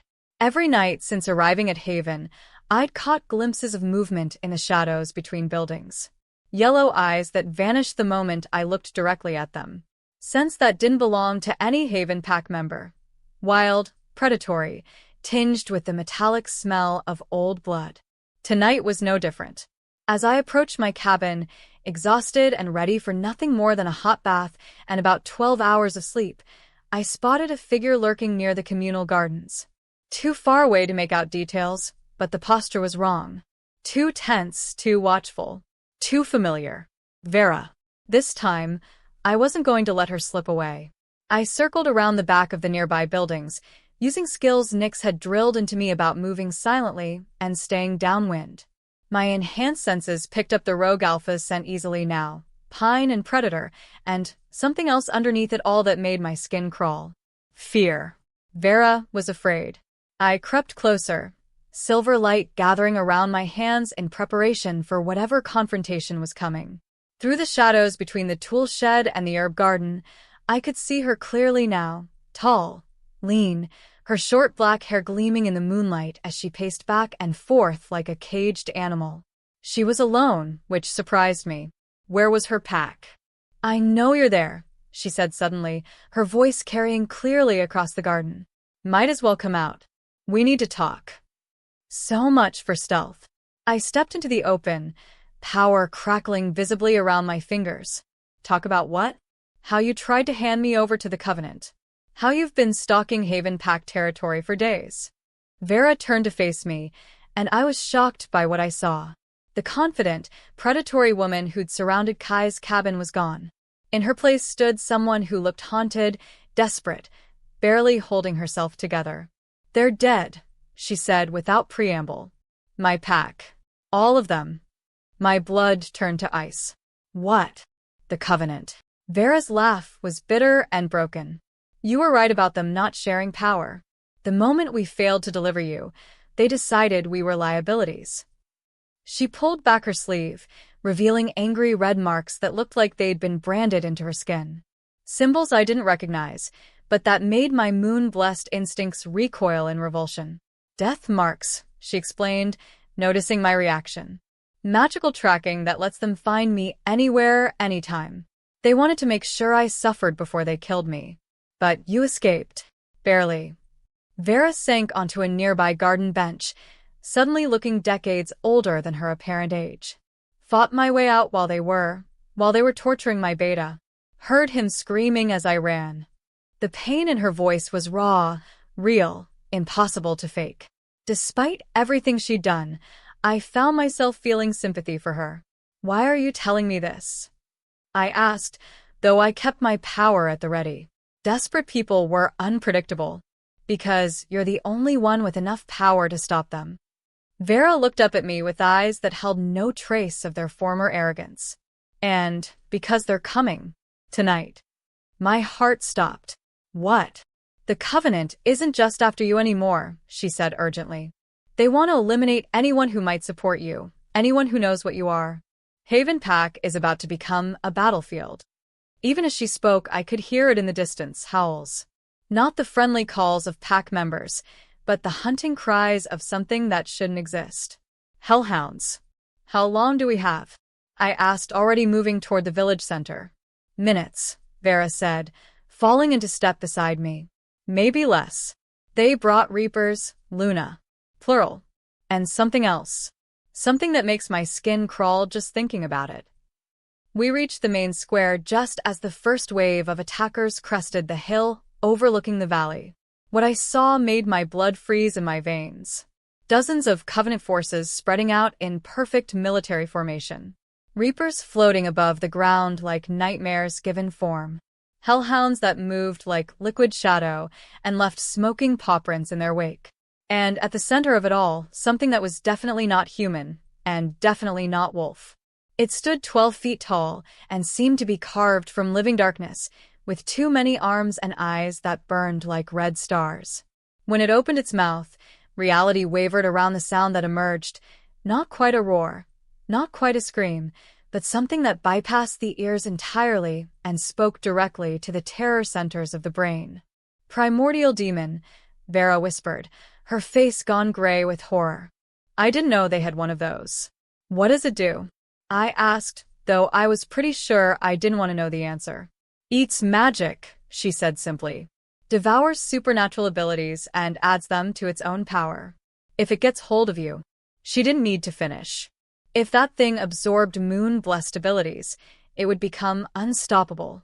Around us, Haven Pack was mobilizing with impressive speed. Warriors emerged from their homes already shifted or in the process of shifting, moving to defensive positions with the kind of coordination that spoke of extensive training. Alpha Rivera appeared at my side, her face grim but determined.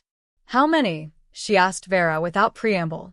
50, maybe 60 combatants, Vera replied. "But it's not about numbers. That primordial changes everything." "Then we change our tactics," Rivera said firmly. "Luna, how's your control?" "Getting better," I said, silver light already beginning to pulse around my hands in response to the approaching threat. "Good, because we're about to find out what you're really capable of." She turned to address the gathered warriors. "Standard defensive formation, but stay clear of the girl when she's working. I don't want anyone caught in the crossfire when she lets loose." "Alpha," one of the warriors called out, "the evacuation routes?" "Compromised," Rivera said grimly. "They've surrounded the valley. This is a fight to the finish." The first hellhound reached the village perimeter, and all conversation stopped. It was the size of a small horse, with fur that looked like it was woven from shadow and flame.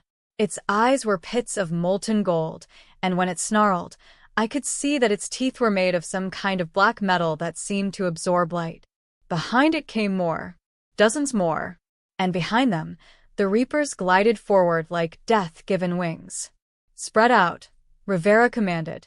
"Don't let them concentrate their forces. And remember." She never got to finish the sentence. The primordial demon let out another of those reality-warping screams, and suddenly the air was full of shadow and flame and the sound of claws on stone. The battle for Haven had begun. A hellhound leaped directly at me, its molten eyes fixed on my throat.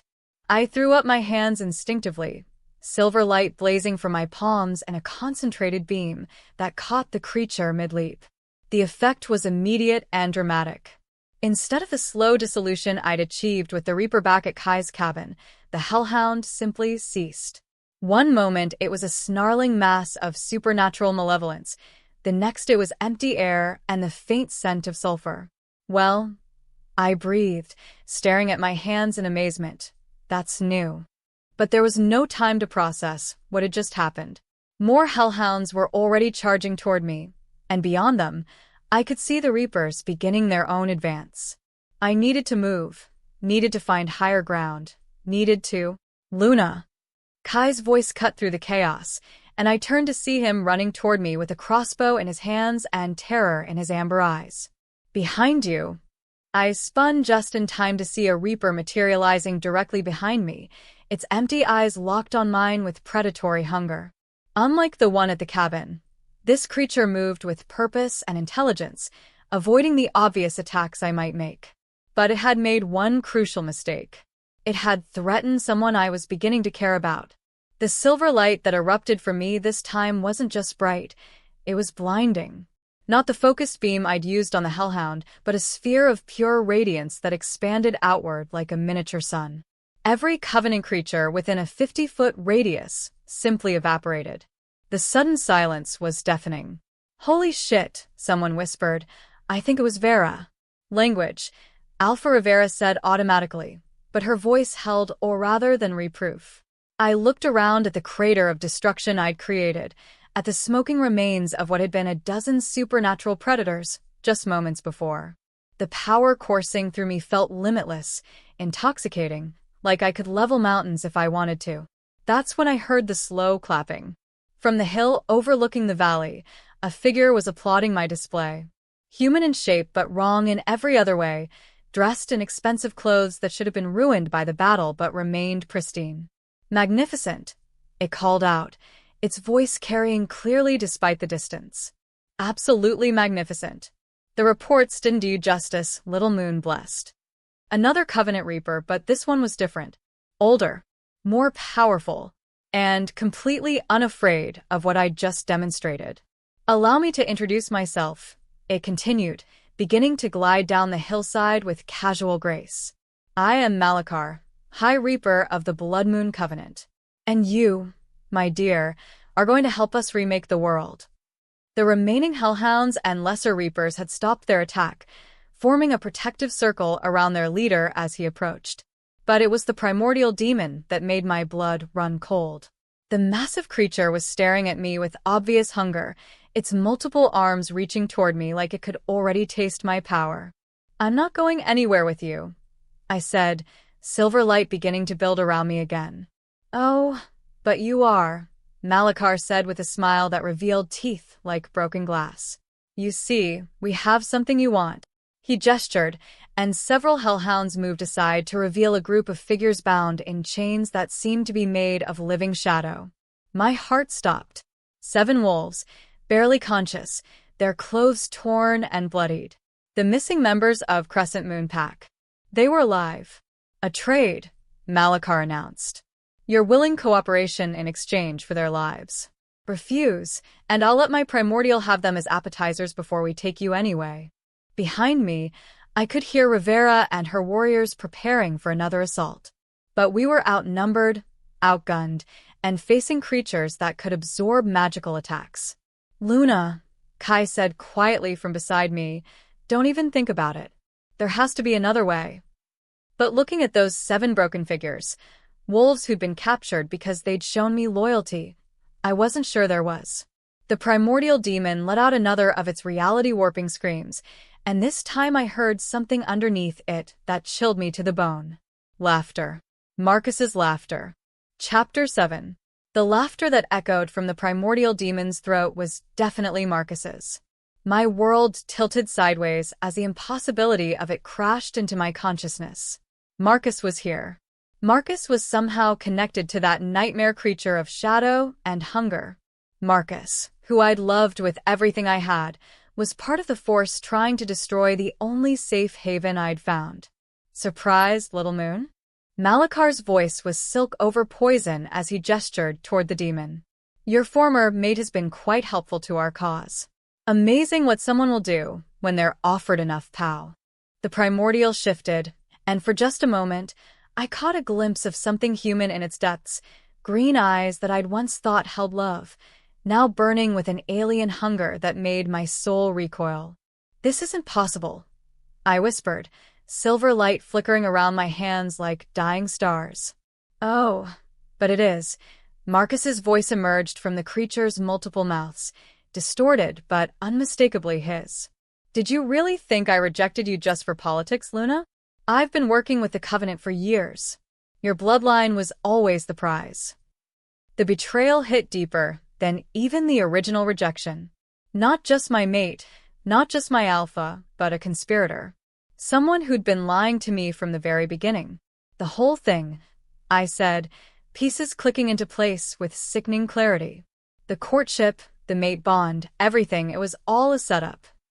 "Not everything," Marcus Thing said, and I heard genuine regret in the layered voices. "I did care for you, Luna. But caring doesn't trump destiny. The Covenant offered me immortality, power beyond imagining. All I had to do was deliver the last moon blessed. So you broke my heart and banished me to make me vulnerable." "I made you strong," he corrected, the demon's form rippling with agitation. "Pain awakens power in your bloodline. Every tear you shed, every moment of anguish, every night you spent broken and alone, it all served to unlock abilities that would have remained dormant forever. The casual cruelty of it stole my breath. He'd orchestrated my suffering, planned it, executed it, all to make me a more valuable prize for his masters." "You bastard," Kai snarled from beside me, his crossbow trained on the center mass of the primordial. "You destroyed her for power." "I forged her into what she was meant to be," Marcus replied through the creature's mouths. "And now she gets to choose. Come willingly, Luna, and I'll ensure these people die quickly. Fight us, and I'll let my new form feed on them slowly while you watch." Around me, Haven Pack was preparing for battle, but I could smell their fear. Dozens of supernatural predators surrounded us, led by creatures that could drain magic itself. This wasn't a fight we could win through conventional means. But maybe it wasn't a fight I had to win alone. "Vera," I said quietly to the rogue alpha who stood tense and ready nearby. "How much do you know about primordial demons?" "Enough to know we're all dead if it gets loose," she replied grimly. "But there might be a way. They're parasites, Luna. That thing isn't Marcus anymore, it's wearing him like a suit. If you could separate them somehow." "The host dies," I finished. "Either way, Marcus doesn't survive this." "Does that matter?" Nyx asked, appearing at my other side with weapons I didn't recognize gleaming in her hands. "After what he's done?" It should have been an easy answer. After the betrayal, the lies, the years of manipulation, Marcus deserved whatever fate awaited him.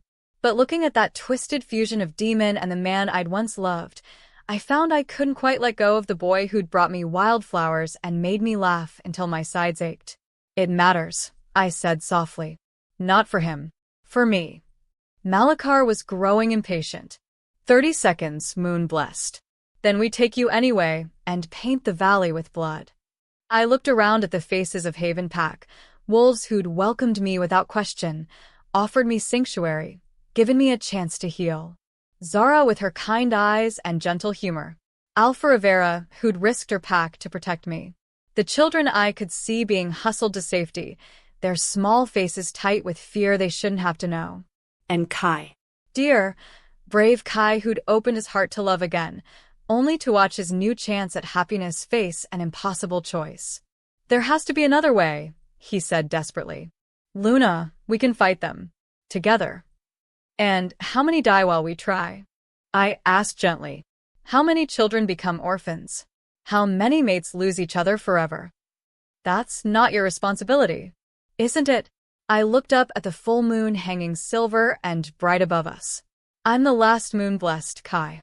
This is exactly my responsibility." But even as I spoke, an idea was forming. Dangerous, probably suicidal, but possibly our only chance. "I'll come with you," I called out to Malachar. "But I have conditions." The High Reaper's laugh was like breaking glass. "You're hardly in a position to negotiate, aren't I?" I let more power flow through me, silver light beginning to pulse in rhythm with my heartbeat. You want me functional, not broken. Dead moon blessed can't channel power. And if you try to take me by force, I'll burn out every supernatural ability I have before you can stop me. It was a bluff. I had no idea if I could actually destroy my own abilities, but Malakar's pause suggested it was at least plausible. What do you want? He asked eventually. Safe passage for everyone here. No retaliation against Haven Pack, ever. And I swallowed hard, preparing to play my most dangerous card. I want to speak to Marcus alone first. One last conversation before you take me. Absolutely not, Kai said immediately. Luna, that thing isn't Marcus anymore. It'll try to manipulate you. Let it try, I said with more confidence than I felt. I'm not the broken girl who believed his lies anymore. Malakar considered for a long moment, then gestured to his forces. You have 5 minutes. But if you try anything clever, everyone dies. The primordial demon lumbered forward, its massive form casting shadows that seemed to move independently. Up close, the fusion of Marcus and the creature was even more disturbing. I could see traces of the man I'd known in the arrangement of its features, could smell his familiar scent underneath the sulfur and corruption. Hello, Luna, it said in his voice, though distorted by the demon's alien vocal cords. You look radiant. You look like a nightmare, I replied flatly. Was it worth it, Marcus? Was the power everything you hoped for? Power is never what you expect, he admitted, the creature's multiple eyes focusing on me with unsettling intensity. But it is always more than you can imagine. I can feel the demon's memories, Luna. Eons of existence, battles that shaped reality itself, knowledge that predates civilization. I am so much more than I ever was as merely human. You're a parasite wearing a corpse, I said bluntly. The Marcus I knew is gone, and what's left is just a shadow puppet by something that feeds on suffering. Perhaps, the thing conceded. But I retain enough of his memories to know what he felt for you. What I felt for you. That emotion is what convinced the Covenant to make this bargain. They needed someone who could get close to you, earn your trust, position you perfectly for capture. And you volunteered for the job. I volunteered to become something worthy of you, he corrected, leaning closer with breath that smelled like grave dirt. The weak Alfier who courted you could never have matched your power. But this is a form that could stand beside the last moon blessed as an equal. The delusion in his words was staggering. He'd convinced himself that becoming a monster was somehow a gift he was offering me. You want to know something funny? I said conversationally, letting silver light begin to gather around my hands. I used to think you rejected me because I wasn't strong enough. Wasn't worthy enough. Wasn't enough, period. Luna. But you were right about one thing. I continued, cutting him off. Pain did make me stronger. Just not in the way you intended. The light around me suddenly flared, and for a moment, the primordial's form wavered. In that instant of instability, I saw him. The real Marcus, trapped somewhere in the creature's depths, his face twisted with horror and regret. Luna, he gasped with his own voice, brief and desperate. Don't let them take you. Don't let me be the reason you. Then the demon reasserted control, and the moment was gone. But it had been enough. Enough to confirm what I'd suspected, what I'd hoped despite everything. There was still something human left in there. Something that could be saved. Time's up, Malakar called from across the square. Step away from the demon, little moon blessed. It's time to go. I took a deep breath, drawing power from the moon above, from the earth beneath my feet, from the love and hope and desperate courage of everyone I was trying to protect. You want the last moon blessed? I called back, my voice carrying new harmonics that made the very air ring like struck metal. Then come and take her. The light that erupted from me wasn't silver this time. It was white. Pure, blazing white like the heart of a star being born. Not the gentle radiance of healing magic, but the searing fire of creation itself. Every covenant creature in the valley recoiled, their forms wavering in the face of power that was antithetical to their very existence. The hellhounds whimpered and pressed themselves to the ground. The reapers' carefully maintained human appearances began to crack and dissolve. And the primordial demon screamed. Not with Marcus's voice, but with a sound that was pure alien anguish. The light was burning it, purifying it, forcing the parasitic entity away from its human host. Impossible, Malachar snarled, his own form beginning to smoke. You're untrained. How are you? I had a good teacher, I said, thinking of Nyx's lessons about emotional control, about the difference between power driven by pain and power driven by purpose. And I finally understand what I'm fighting for. The separation was brutal. Marcus's human form tore free from the demon's mass in a spray of ichor and shadow, hitting the ground hard and lying still.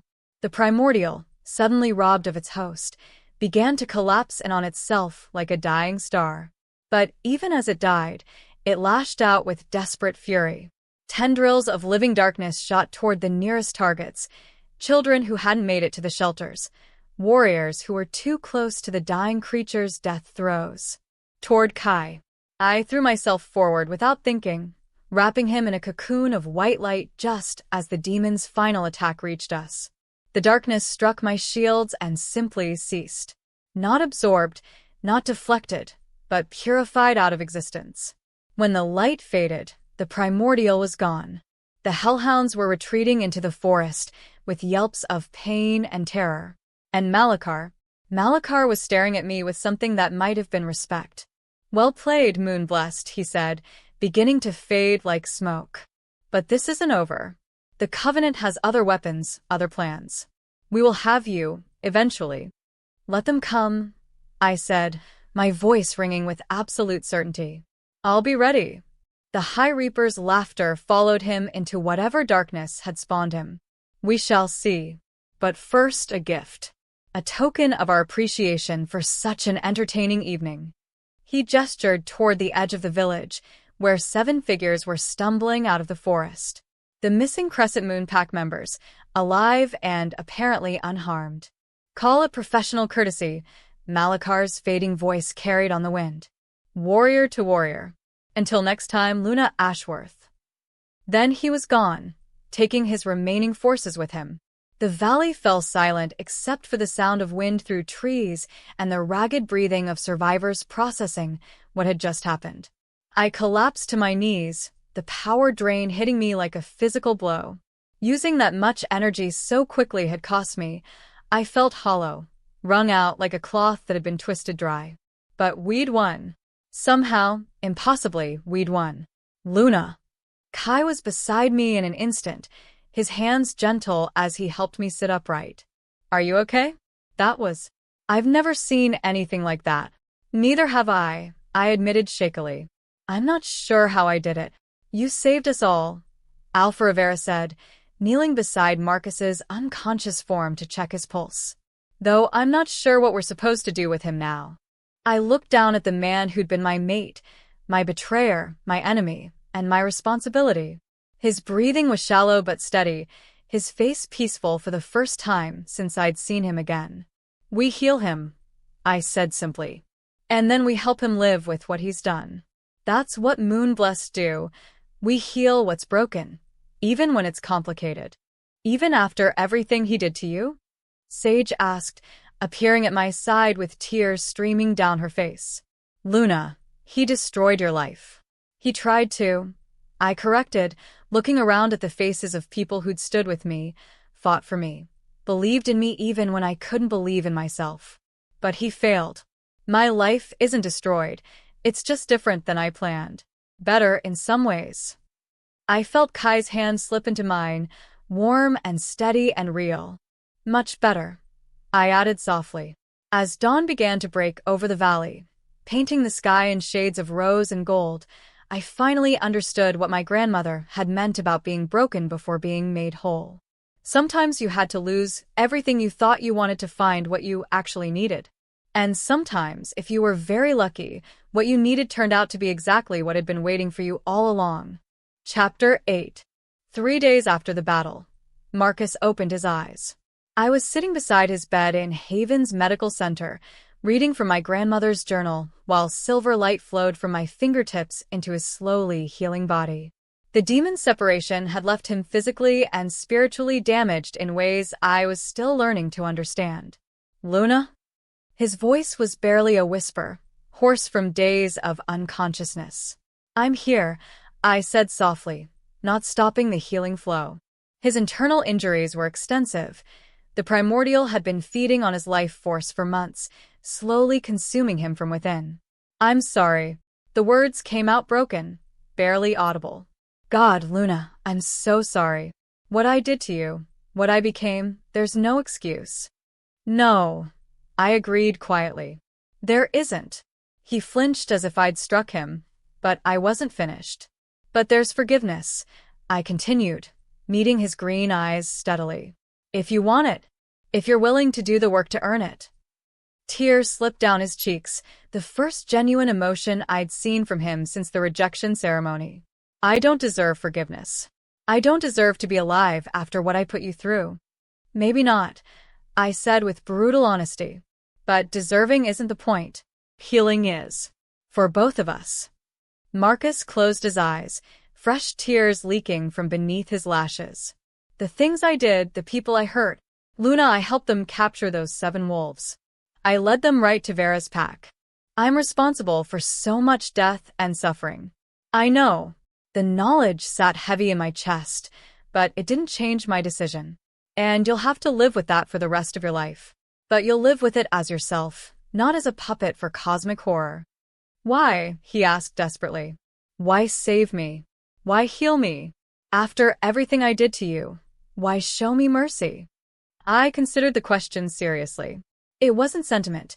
The love I'd felt for Marcus was gone, burned away by betrayal and the passage of time.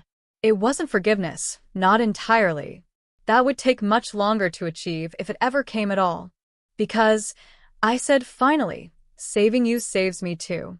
Every time I choose healing over harm, creation over destruction, hope over hatred, I become more of who I'm meant to be. The moon-blessed aren't just powerful healers, Marcus. We're living symbols of the choice between light and dark. I let the healing energy fade and sat back in my chair. Besides, someone has to make sure you spend the rest of your life trying to atone. Might as well be me.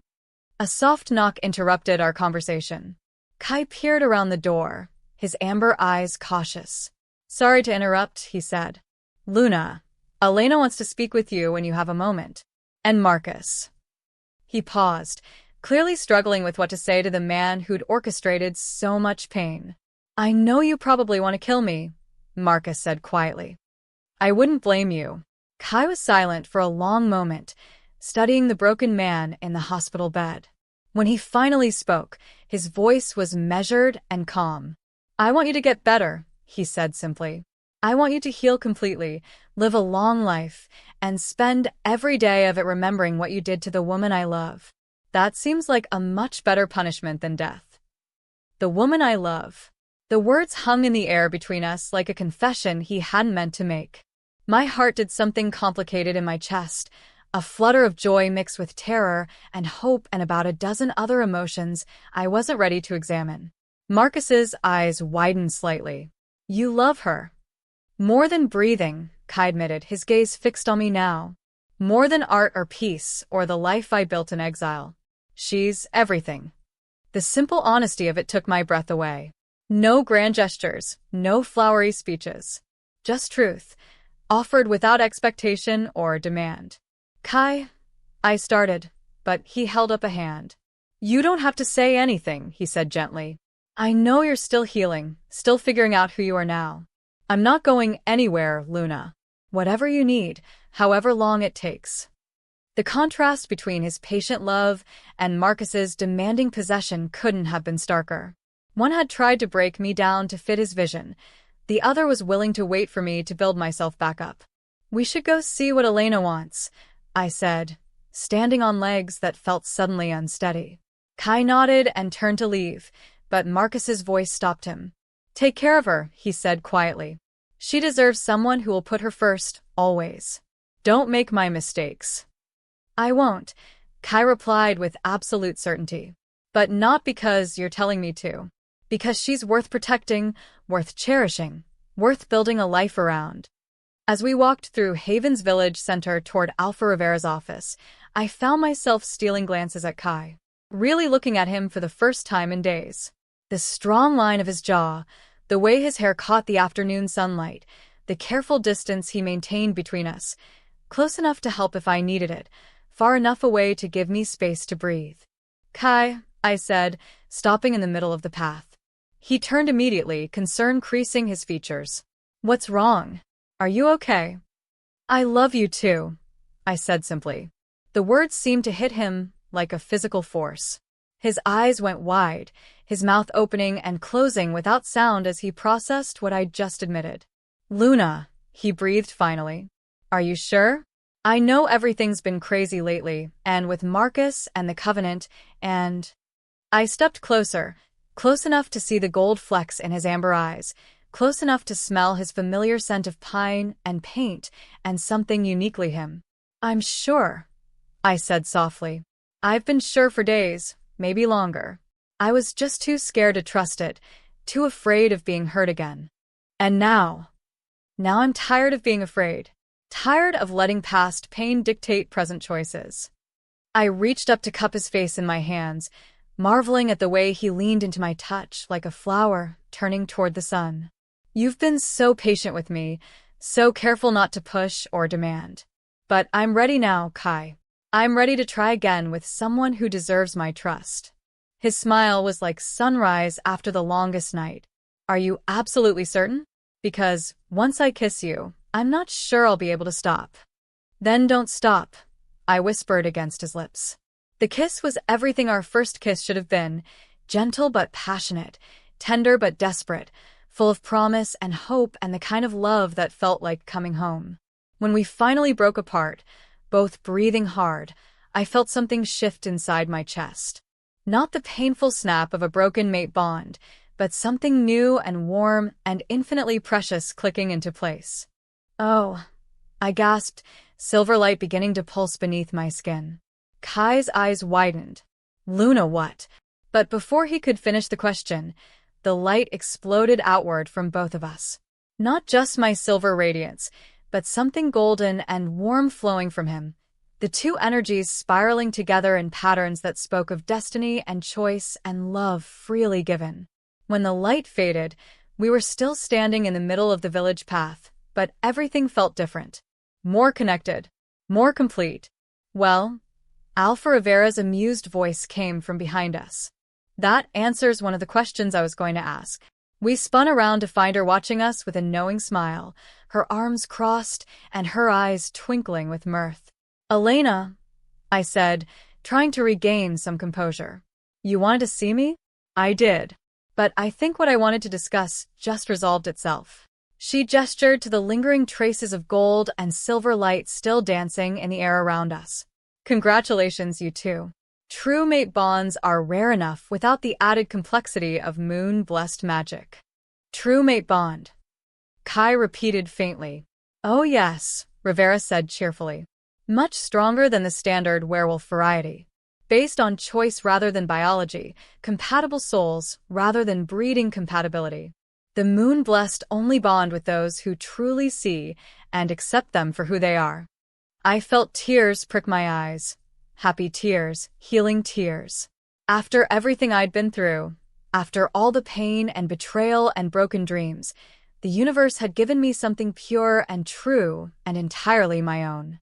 "There is one complication, though," Rivera continued, her expression growing more serious.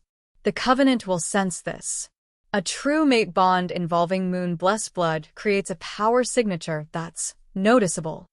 "They'll come back," I said, understanding immediately. "They'll come back harder," she confirmed. "Malakar was impressed by your display the other night, but he's not the only High Reaper in the Covenant. And they have other weapons, other plans." I felt Kai's hand slip into mine, warm and steady and absolutely unshakable. "Let them come," I said, echoing my words from the battle. "I'm not the same broken girl they were hunting before. I know who I am now. I know what I'm fighting for." "And you're not fighting alone," Kai added firmly. "None of us are," Rivera said with a fierce smile. "Haven Pack stands with you, Luna. All of us." But I think it's time we went on the offensive. What do you mean? I mean it's time to stop reacting to their moves and start making some of our own. She gestured for us to follow her toward the pack house. I've been in contact with other free packs, other leaders who've been watching the Covenant's movements with growing concern. There's a resistance forming. As we walked, she outlined a plan that was both audacious and desperate. Multiple packs working together, sharing intelligence, coordinating strikes against Covenant strongholds.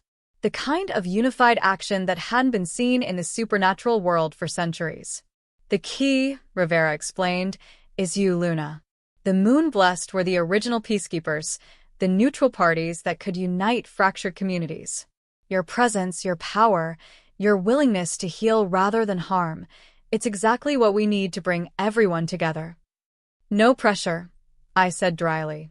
Actually, quite a lot of pressure, she admitted with a grin. But I have a feeling you can handle it. We spent the next several hours in planning sessions, going over maps and intelligence reports and the kind of strategic details that made my head spin. But through it all, I felt centered in a way I never had before. Grounded by Kai's presence, strengthened by the bond between us, supported by a pack that had chosen to stand with me. As evening fell and the meetings finally wound down, Kai and I found ourselves alone on the porch of the pack house, watching the stars appear in the darkening sky. Are you scared? He asked quietly. Terrified, I admitted. But not of the Covenant or the fighting or any of that. I'm scared of screwing this up. I gestured between us. This feeling, this bond, it's too precious to risk. Then we won't risk it, he said simply. We'll protect it, nurture it, build something beautiful around it. Together. Together, I agreed, leaning into his warmth. In the distance, a wolf howled, not in distress or challenge, but in simple joy. The sound was picked up by another voice, then another, until the entire valley rang with the music of a pack celebrating life and love and the promise of tomorrow. I closed my eyes and let the harmony wash over me, feeling more at home than I ever had in Crescent Moon territory. This was where I belonged, not because someone had chosen me for political advantage, but because I had chosen to fight for these people, to protect this place, to build something worth defending. Luna, Kai said softly. Emma?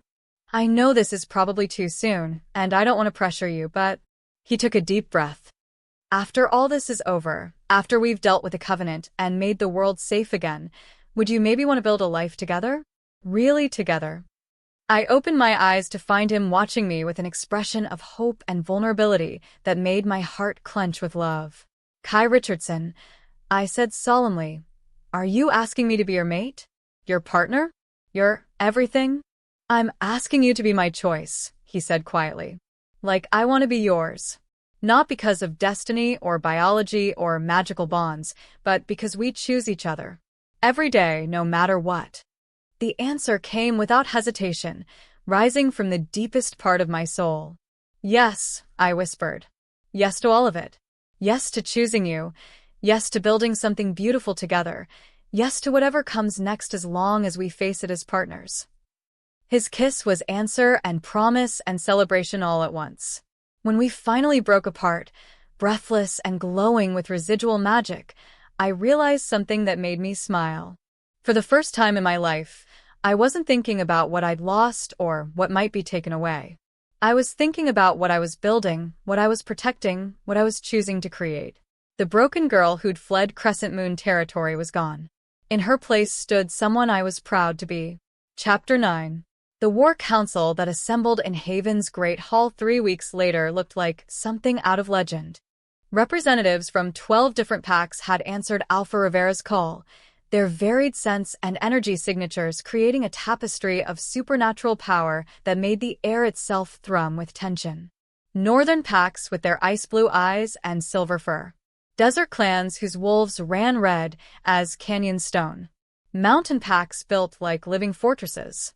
Coastal tribes who moved like flowing water. All of them united by one thing, the growing threat of the Blood Moon Covenant. The attacks are escalating, reported Alpha Stormcrest of the Northwind Pack, her voice carrying the authority of someone who'd fought battles longer than I'd been alive. 3 more packs have gone dark in the past month. No survivors, no witnesses, no trace except. She gestured to the table where various artifacts lay in neat rows. Death marks. Covenant symbols. The kind of magical residue that lingered after Reapers had fed. They're not just hunting moon-blessed anymore, added Beta Martinez from the Sun Valley Pack. They're systematically eliminating anyone who might stand against them. Any pack with strong magical traditions, any bloodline that carries old knowledge. I sat at the head of the massive table, still getting used to the weight of everyone's expectations. 3 weeks of intensive training with Nyx had pushed my abilities to levels I hadn't imagined possible, but sitting here among legendary leaders made me feel like I was playing dress-up in someone else's destiny. Kai, seated to my right, must have sensed my discomfort. His hand found mine under the table, warm and steady and absolutely grounding. "What's their endgame?" asked Alpha Chun of the Pacific Wolves. "Beyond eliminating opposition, what are they building toward?" "Total dominion," said a voice from the back of the room. Everyone turned as Marcus entered, still pale and thin from his ordeal but determined to contribute what he knew. The room's temperature seemed to drop several degrees as eyes that had seen his handiwork fixed on him with barely contained hostility. "You have no right to be here," snarled Alpha Blood Moon. Yes, that was actually his name, of the Eastern Pacts. After what I've done, Marcus interrupted quietly, "I'm probably the only person here who knows exactly how the Covenant operates from the inside. You can hate me all you want, I deserve it, but Luna needs this information." I studied his face, looking for deception or hidden agenda. All I saw was exhaustion, guilt, and genuine determination to make amends. "Let him speak," I said finally. "We need every advantage we can get." Marcus nodded gratefully and moved to the map spread across the center of the table. The Covenant isn't just trying to eliminate supernatural communities. They're trying to harvest them.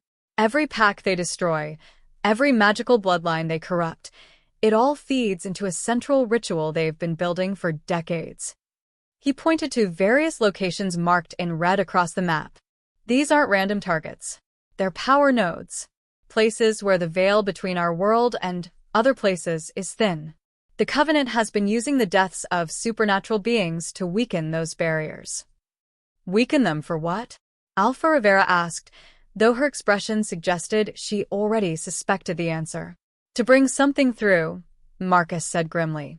"Something ancient and hungry and utterly antithetical to life as we know it. The primordial demons aren't the Covenant's masters, they're just the advanced scouts." A chill ran through the assembled leaders. What could be worse than creatures that could absorb and corrupt any supernatural ability they encountered? "The entity," Nyx said quietly from her position by the fireplace. "They're trying to summon the entity." Every head in the room turned toward her. I'd never seen my trainer look shaken before, but now her violet eyes held genuine fear. "You know what he's talking about?" I asked. "Know of it," she corrected. "The entity it's hard to explain in terms that won't drive you mad. Imagine hunger given consciousness. Imagine the concept of ending made manifest. It exists in the spaces between realities, feeding on the death of entire universes." "That's impossible," Alpha Chen protested. "Nothing could be that powerful." "The moon blessed drove it back once before," Nyx said, her gaze finding mine across the room. 3,000 years ago, during the height of our power. It took the sacrifice of nearly our entire bloodline to force it back into the void between worlds. The weight of implications settled on my shoulders like a mountain. "And now I'm the only one left." "Now you're the only one who might be able to stop it from breaking through again," she confirmed. "But not alone. The original banishment required dozens of moon-blessed working together. You'll need to find another way. Or," said a new voice from the doorway, "we prevent the summoning entirely." Everyone turned to see a figure that made several alphas reach instinctively for weapons. Tall, pale, dressed in dark clothing that seemed to absorb light. For a moment, I thought another Reaper had found us. Then I caught the scent and realized the truth was somehow even more shocking. "Vampire," Alpha Stormcrest breathed, her hand already on her silver blade.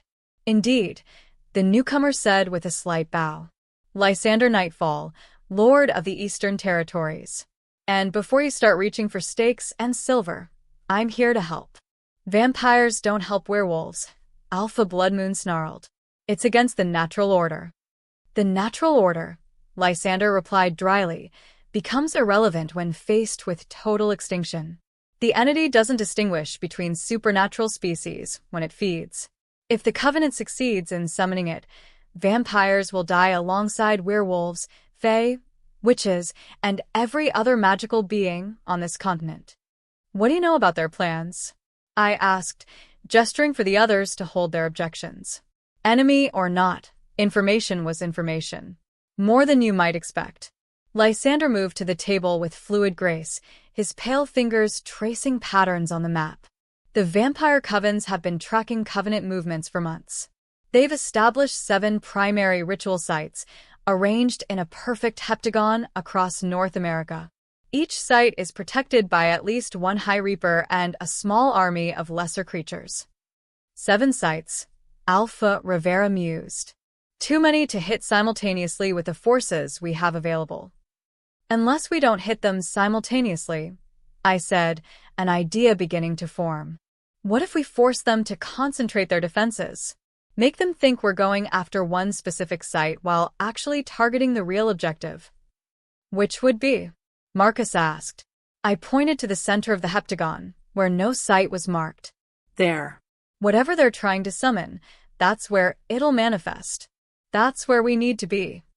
That's also where they'll have their strongest defenses, Kai pointed out. Then we'd better make sure we're strong enough to break through them. I looked around the table at the assembled leaders, at the representatives of every free supernatural community left on the continent. How many warriors can we muster? Total.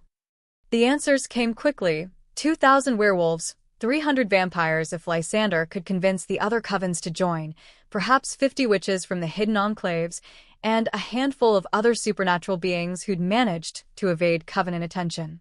Against how many Covenant forces? I asked Marcus. Hard to say exactly, he admitted. But if they've been building for decades, thousands, maybe tens of thousands. And that's not counting whatever they summoned to help them. The odds were sobering. Even with surprise on our side, even with my rapidly growing power, we were looking at a battle that would likely end in our complete destruction. There's another option, Nick said quietly. Not a pleasant one, but an option nonetheless. I'm listening, I said, though something in her tone made my skin crawl. The original moon-blessed banishment worked by channeling the life force of willing sacrifices directly into the spell. If we could gather enough volunteers. No. The word came out harder than I'd intended, silver light already beginning to leak from my hands. I won't build victory on a foundation of corpses. There has to be another way. Sometimes there isn't, Alpha Stormcrest said gently. Sometimes the needs of the many. The needs of the many, I interrupted, include not becoming the kind of monsters we're fighting against. If we start treating lives as expendable resources, how are we any different from the Covenant? Because we're trying to save lives, not end them, Alpha Blood Moon argued. By ending other lives, I stood up abruptly, power crackling around me in visible waves. That's exactly the kind of logic that leads to atrocities. We had to destroy the village to save it. The ends justify the means. Acceptable losses. Luna, Kai said softly. What are you thinking? I took a deep breath, forcing the power back under control. When I spoke again, my voice was calm but absolutely certain. I'm thinking that if the original Moon-Blessed could channel life force to fuel their magic, maybe I can find a way to do it without the dying part. Channel energy instead of lives. Borrow power instead of stealing it. That's never been done before, Nyx said doubtfully. A lot of things I've done have never been done before, I pointed out.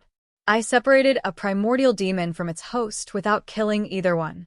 I've channeled pure creation energy. I've formed a true mate bond that amplifies both our abilities. I looked around the table at the assembled leaders, at the hope and skepticism warring in their expressions. Give me 2 weeks, I said. 2 weeks to figure out how to channel collective power without collective sacrifice. If I can't make it work, we'll consider other options. And if the Covenant attacks before then? Alpha Chin asked. Then we fight with what we have and hope it's enough. I sat back down, feeling the weight of leadership settling more firmly on my shoulders. But I have to believe there's a way to win this without becoming them. There has to be.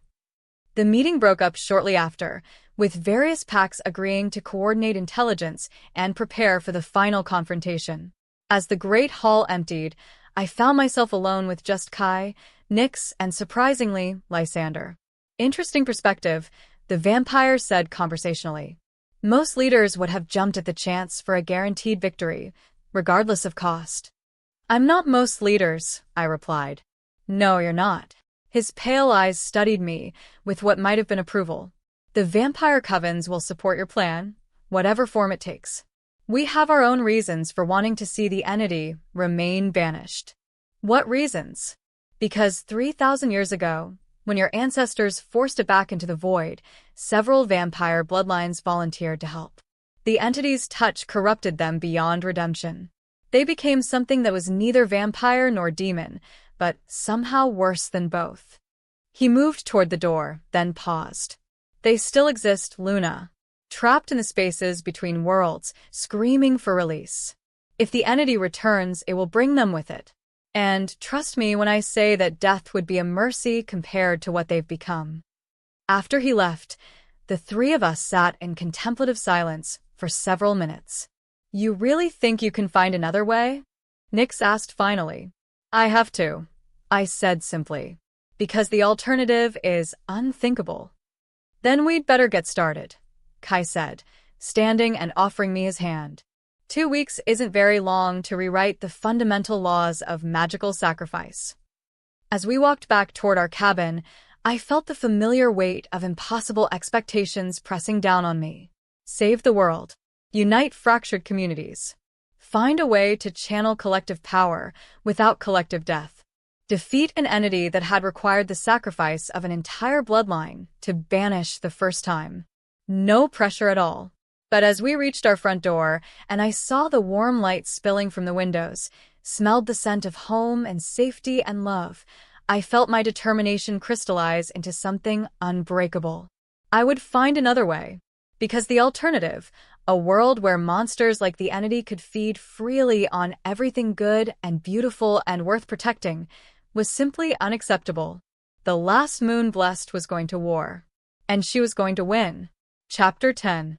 With only 3 days left before the Covenant's ritual reached completion, I still hadn't figured out how to channel collective power without collective death. I stood in the Forge of Stars, surrounded by the ancient stones that hummed with 3 millennia of moon-blessed wisdom, and felt like the biggest fraud in supernatural history. Every technique I'd tried, every variation on the traditional spells, every desperate innovation, nothing worked. The problem was fundamental. Life force was, by definition, life. You couldn't borrow it without taking it. You couldn't channel it without consuming it. Or so every piece of ancient knowledge insisted. Try it again, Nyx said from the edge of the circle, her violet eyes filled with the kind of patience that suggested she was prepared to watch me fail 1,000 more times if necessary. I closed my eyes and reached out with my power, seeking the life energy of the volunteers who'd gathered around the stone circle. 50 werewolves from various packs, 20 vampires, a dozen witches, all willing to give their lives if it meant stopping the entity. Their energy blazed like beacons in my enhanced perception. Bright, warm, absolutely alive. And absolutely impossible to touch without destroying. I can't do it, I said, opening my eyes and letting my hands fall to my sides. Every time I try to connect to their life force, I can feel what it would do to them. It's like trying to drink the ocean. The only way to get what I need is to drain them completely. Because that's how the magic was designed, Nyx said gently. The original Moon-Blessed weren't trying to find a gentle solution, Luna. They were trying to save existence itself. Sometimes nothing, I snapped, silver light flaring around my hands. There has to be another way. There has to be something we're missing. Luna. Kai's voice came from behind me, calm and steady despite the urgency of our situation. What if you're approaching this backwards? I turned to find him standing just outside the circle, his amber eyes thoughtful. What do you mean? You keep trying to take from them, he said, stepping closer. What if instead you tried to give to them? Give them what? Your power. Share it instead of hoarding it. Let them become conduits for moon-blessed magic instead of trying to make yourself a conduit for their life force. The idea was so fundamentally different from everything I'd been taught that it took me several seconds to process it. That's impossible. Moon-blessed abilities can't be shared. According to who? Kai asked with a slight smile. The same ancient text that insists sacrifice is the only way? I stared at him, my mind racing. What if the old ways weren't the only ways? What if the Moon-blessed had been so focused on protecting their gifts that they'd never considered sharing them? The true mate bond. I breathed, understanding beginning to dawn. When we bonded, your abilities enhanced. You can channel some of my power now. More than some, he confirmed. Yesterday, when you were sleeping, I managed to heal a bird with a broken wing. Your power flowing through me, guided by my intentions. My heart started racing with possibility. If it works with you, if the bond lets you channel moon-blessed magic, then maybe other bonds could work too, he finished. Different bonds. Chosen bonds. I looked around at the assembled volunteers, seeing them with new eyes. Not potential sacrifices, but potential partners. People I could connect with, share power with, work alongside instead of drawing from. It's never been attempted, Nick said, but her voice held excitement rather than dismissal. The magical theory is sound, but the risks? What risks? I asked. Sharing that much power could burn out anyone who isn't naturally equipped to handle it, she explained. And if the connection goes wrong, it could kill both the channeler and the recipient. But if it goes right? If it goes right, she said with a slow smile, you could have 50 moon-blessed warriors instead of one. Temporarily, but still. The implications were staggering. Instead of one powerful healer trying to banish a cosmic horror, we could have an entire army of light-bearers working in perfect coordination. How would it work? Asked Sarah, one of the Haven Pack warriors who'd volunteered. What would we need to do? I'm not sure, I admitted. The mate bond formed naturally, based on love and choice and mutual trust. We need to create something similar, but faster. Deeper. A connection based on shared purpose instead of romantic love. Pack bonds, said David, Sarah's mate.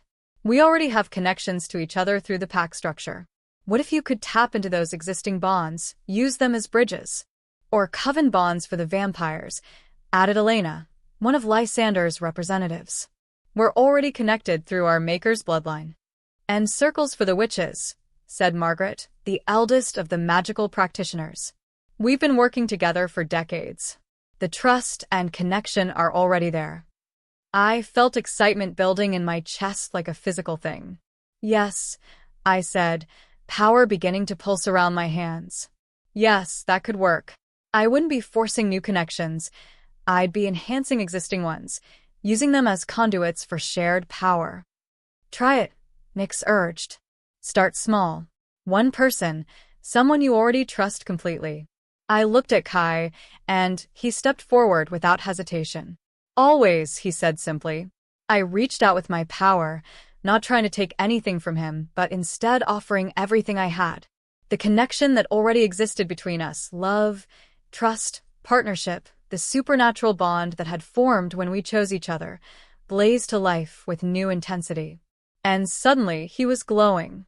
Golden light poured from his skin, mixing with my silver radiance in patterns that spoke of harmony and balance and two souls working as one. The power flowing through him was still mine, but guided by his will, shaped by his intentions, made stronger by our connection. How does it feel? I asked.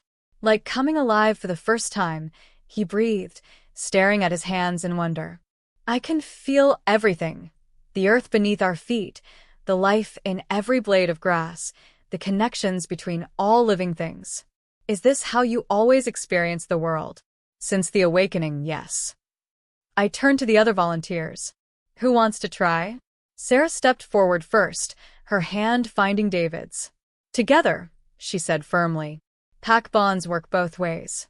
I reached out to them, following the thread of connection that already existed between them and their relationship to me as their temporary alpha.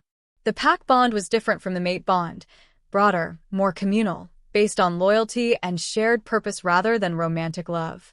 But it worked. Light exploded from both of them, silver-white and blazing with pack magic enhanced by moon-blessed power. Around the circle, other pack members stepped forward, linking hands, offering themselves as conduits for something greater than any individual could achieve. One by one, I connected with them. The vampires, linked through bloodline bonds that stretched back centuries. The witches, united by decades of circle work and shared magical practice. Even a few lone wolves who'd never belonged to any formal group, but who'd found family among the resistance. By the time I'd connected with everyone, the Forge of Stars looked like the heart of a newborn star. 50 people blazing with shared power, their individual abilities enhanced and magnified by the collective energy flowing through our network of connections. My God, Nyx whispered from outside the circle. Do you realize what you've done? Created the first willing moon-blessed collective in 3,000 years, I said, marveling at the sensation of so many minds linked to mine. Not controlled, each person remained fully themselves, but connected in a way that made us infinitely stronger than the sum of our parts. How long can we maintain this? Asked Elena, her vampire grace now enhanced with the kind of healing radiance that had once been exclusively moon-blessed. Unknown, I admitted. But long enough, I think. Long enough to do what needs to be done. A wolf's howl echoed across the valley, not from our group, but from the sentries positioned around Haven's borders. 3 short bursts, then 2 long ones. The signal for imminent attack. Covenant forces approaching from the north. Alpha Rivera's voice came through the pack bond, tight with tension. Large force moving fast. They'll be here within the hour. This is it, I said, looking around at the blazing figures surrounding me. Our final test. Are you ready? We're ready, Sarah said, speaking for all of them. We're with you, Luna. All the way.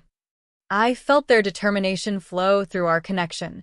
50 souls united in purpose, enhanced with power they'd never dreamed of wielding, prepared to stand against cosmic horror for the sake of everything they loved. Then let's go save the world, I said. As we moved out of the stone circle toward the village, I caught sight of our reflection in the still water of a nearby stream. 50 figures wreathed in light, moving with perfect coordination, radiating power that made the very air sing with possibility. We looked like an army of angels. I just hoped we were strong enough to fight devils. The final battle was about to begin, and for the first time since this nightmare started, I actually believed we might win. Not through sacrifice or desperate last stands or noble deaths. Through connection. Through choice. Through the revolutionary idea that sharing power made it stronger instead of weaker. The Covenant was about to learn what happened when you tried to harvest a people who'd learned to grow stronger together. Chapter 11. The army that descended on Haven Valley looked like something out of apocalyptic prophecy. Thousands of Covenant forces poured over the ridge like a living tide of darkness, hellhounds with eyes like molten gold, reapers whose very presence made reality shiver, corrupted werewolves whose forms had been twisted into mockeries of their former selves. And at their head, riding something that definitely wasn't a horse, came Malachar himself. But it was what followed behind him that made my blood freeze in my veins. 7 High Reapers, each one radiating power that made the air taste of copper and ash. And between them, carried on a platform of living shadow, was a tear in reality itself. A wound in the world, through which something vast and hungry was trying to push its way through. The entity. Even from a distance, its presence was overwhelming. Not quite in our dimension yet, but close enough that looking at the rift made my eyes water and my mind recoil from angles that shouldn't exist. Formation. Alpha Rivera's voice rang out across the valley, and our combined forces moved with practiced precision. Werewolf packs forming defensive lines, vampire covens taking high ground positions, witches beginning their protective circles. And at the center of it all, 50 figures blazing with shared moon-blessed power. Remember, I called out through our collective bond. We're not trying to destroy them all. We just need to reach that rift and close it before the entity can fully manifest. Easier said than done, Kai replied, golden light streaming from his hands as he prepared for battle. There's a lot of monsters between us and that thing. The first wave of hellhounds reached our defensive line, and suddenly the valley erupted into chaos. But this time, we were ready for them. Where before my silver light had been a lone beacon against the darkness, now it was multiplied 50-fold. Every member of our collective blazed with purifying radiance, their individual fighting styles enhanced by moon-blessed healing and protective magic. Sarah moved like liquid mercury, her claws wreathed in light that turned every strike into a banishing blow. David fought beside her, his strength amplified until he could literally tear hellhounds apart with his bare hands.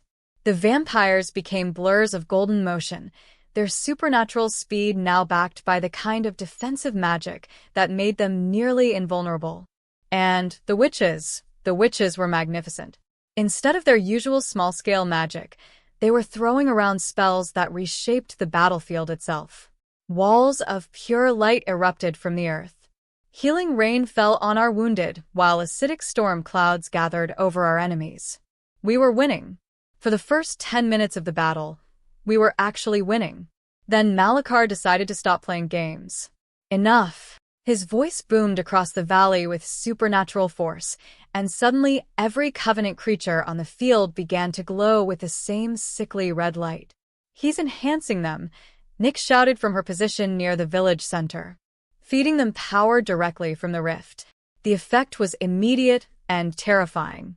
Hellhounds that had been barely holding their own against our light-enhanced warriors suddenly tripled in size and speed. Reapers began manifesting physical forms that could shrug off attacks that should have banished them instantly. And worst of all, the corrupted werewolves began to change further, their twisted forms growing more monstrous with each passing second. We need to reach that rift now, I said through our bond, before he can channel enough power through it to make his forces unstoppable. The 7 are in the way, Elena pointed out, gesturing toward the High Reapers who'd positioned themselves between us and our objective. We'll never get past them with a frontal assault. She was right. The High Reapers weren't like the lesser creatures we'd been fighting. These were ancient beings, each one powerful enough to level a city single-handed. Fighting through all 7 would take time we didn't have. But maybe we didn't need to fight through them. What if we don't go around them? I said, an idea forming. What if we go through them? Through them how? Kai asked. Portal magic, I replied, looking toward Margaret and the other witches. You can create short-range portals, right? Teleportation circles? Small ones, Margaret confirmed, but nothing that could move our entire force. Not our entire force, I said, my plan crystallizing. Just me. Get me past their defensive line, directly to the rift, and I'll close it before they can react. That's suicide, Alpha Rivera protested. Luna, you'll be alone against 7 High Reapers and whatever else they have guarding that thing. No, I said with growing certainty. I won't be alone. Our bond doesn't require physical proximity. I'll still be connected to all of you. Still be able to channel your strength and support. It was true. Even now, I could feel the network of connections stretching across the battlefield, linking me to every member of our collective regardless of distance. It could work, Nyx said thoughtfully, but the portal would have to be perfectly timed. One mistake and you'll materialize inside solid matter. Then we'd better not make any mistakes, I said, silver light beginning to build around me as I prepared for the most dangerous gambit of my life. The portal magic took precious minutes to prepare, time during which our forces were being slowly overwhelmed by the enhanced Covenant creatures. I could feel pack members falling through our bond, their lights winking out one by one as they made the ultimate sacrifice to buy us more time. Hold on, I thought desperately. Just hold on a little longer. Ready, Margaret called out, her hands weaving patterns that made the air itself ripple and bend. Luna, Kai said, catching my hand as I prepared to step through the portal. Come back to me. Come back to us. Always, I promised, echoing his words from our first real conversation. Then I stepped through the tear in space and emerged directly in front of the entity's rift. Up close, the thing trying to push through into our reality was even more horrifying than I'd imagined. It wasn't just hungry, it was emptiness given form. A void that existed to unmake everything that was, could be, or ever had been. And it was almost through. Impressive, Malachar said, materializing beside me with casual confidence. Though ultimately pointless. You're too late, little moon blessed. In moments, the entity will complete its manifestation, and your world will become the first course in a feast that will span dimensions. Maybe, I said, letting power flow through me from the 50 souls still fighting in the valley below. But I think you've forgotten something important. And what's that? I'm not the same person you've been hunting. Silver light exploded around me, brighter than it had ever been before.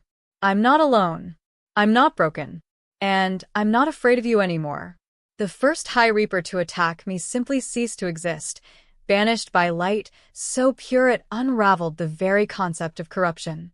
The second lasted long enough to scream before sharing the same fate.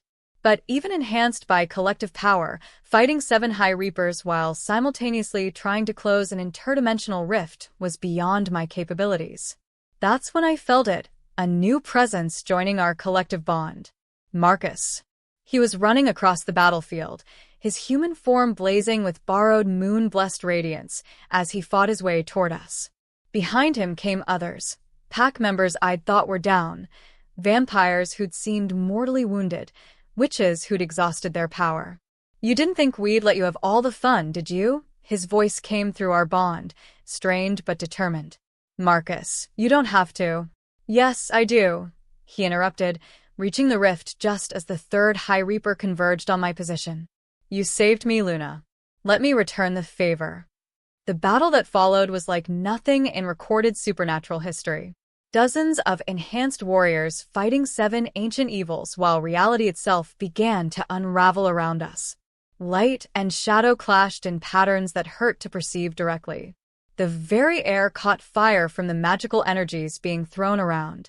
And through it all, the entity kept pushing, kept trying to force its way into our dimension. The rift's too stable. I shouted over the chaos of battle. I can't close it from this side. Then don't close it from this side. Nyx's voice came through our bond. Close it from the other side. The suggestion hit me like ice water. She was right. The rift could only be sealed from within the void between dimensions. Someone would have to go through into the entity's realm and collapse the passage from the inside. Someone who would never be able to return. I'll do it, Marcus said immediately, understanding flooding through our connection. No, I replied firmly. This is my responsibility. My power. My choice. Luna. Besides, I continued, a new plan forming as I spoke, I don't think any of us have to die today. Instead of trying to close the rift, I reached out with my power and expanded it. Made it bigger, wider, more unstable. What are you doing? Malachar demanded, his attention turning from the battle to my seemingly suicidal actions. Something that's never been tried before, I said, pouring everything I had into the expanding tear in reality. Instead of keeping the entity out of our world, I'm inviting it in. You're insane. Maybe. But I'm also connected to 50 of the most powerful supernatural beings on this continent. I smiled, feeling our collective power reach critical mass. And together, we're about to teach your entity what happens when it tries to devour something that refuses to be consumed. The entity burst through the rift in all its cosmic horror, its form too vast and terrible for human minds to fully process. Tentacles of living void reached out in all directions, seeking to drain the life from everything they touched. They encountered 50 souls blazing with shared light, and for the first time in eons, the entity felt something it had never experienced before. Pain. Our collective radiance didn't just resist its consuming touch, it burned. Pure creation energy meeting pure entropy, order confronting chaos, life defying death itself. The entity screamed, a sound that existed in frequencies beyond normal hearing, and tried to retreat back through the rift. But I'd been ready for that. The moment it was fully in our dimension, I collapsed the portal behind it, trapping the cosmic horror in a reality governed by laws it couldn't break or consume. You wanted to feed on our world? I said, advancing on the writhing mass of void and hunger with my collective backing me every step of the way. Then you're going to learn that some things bite back.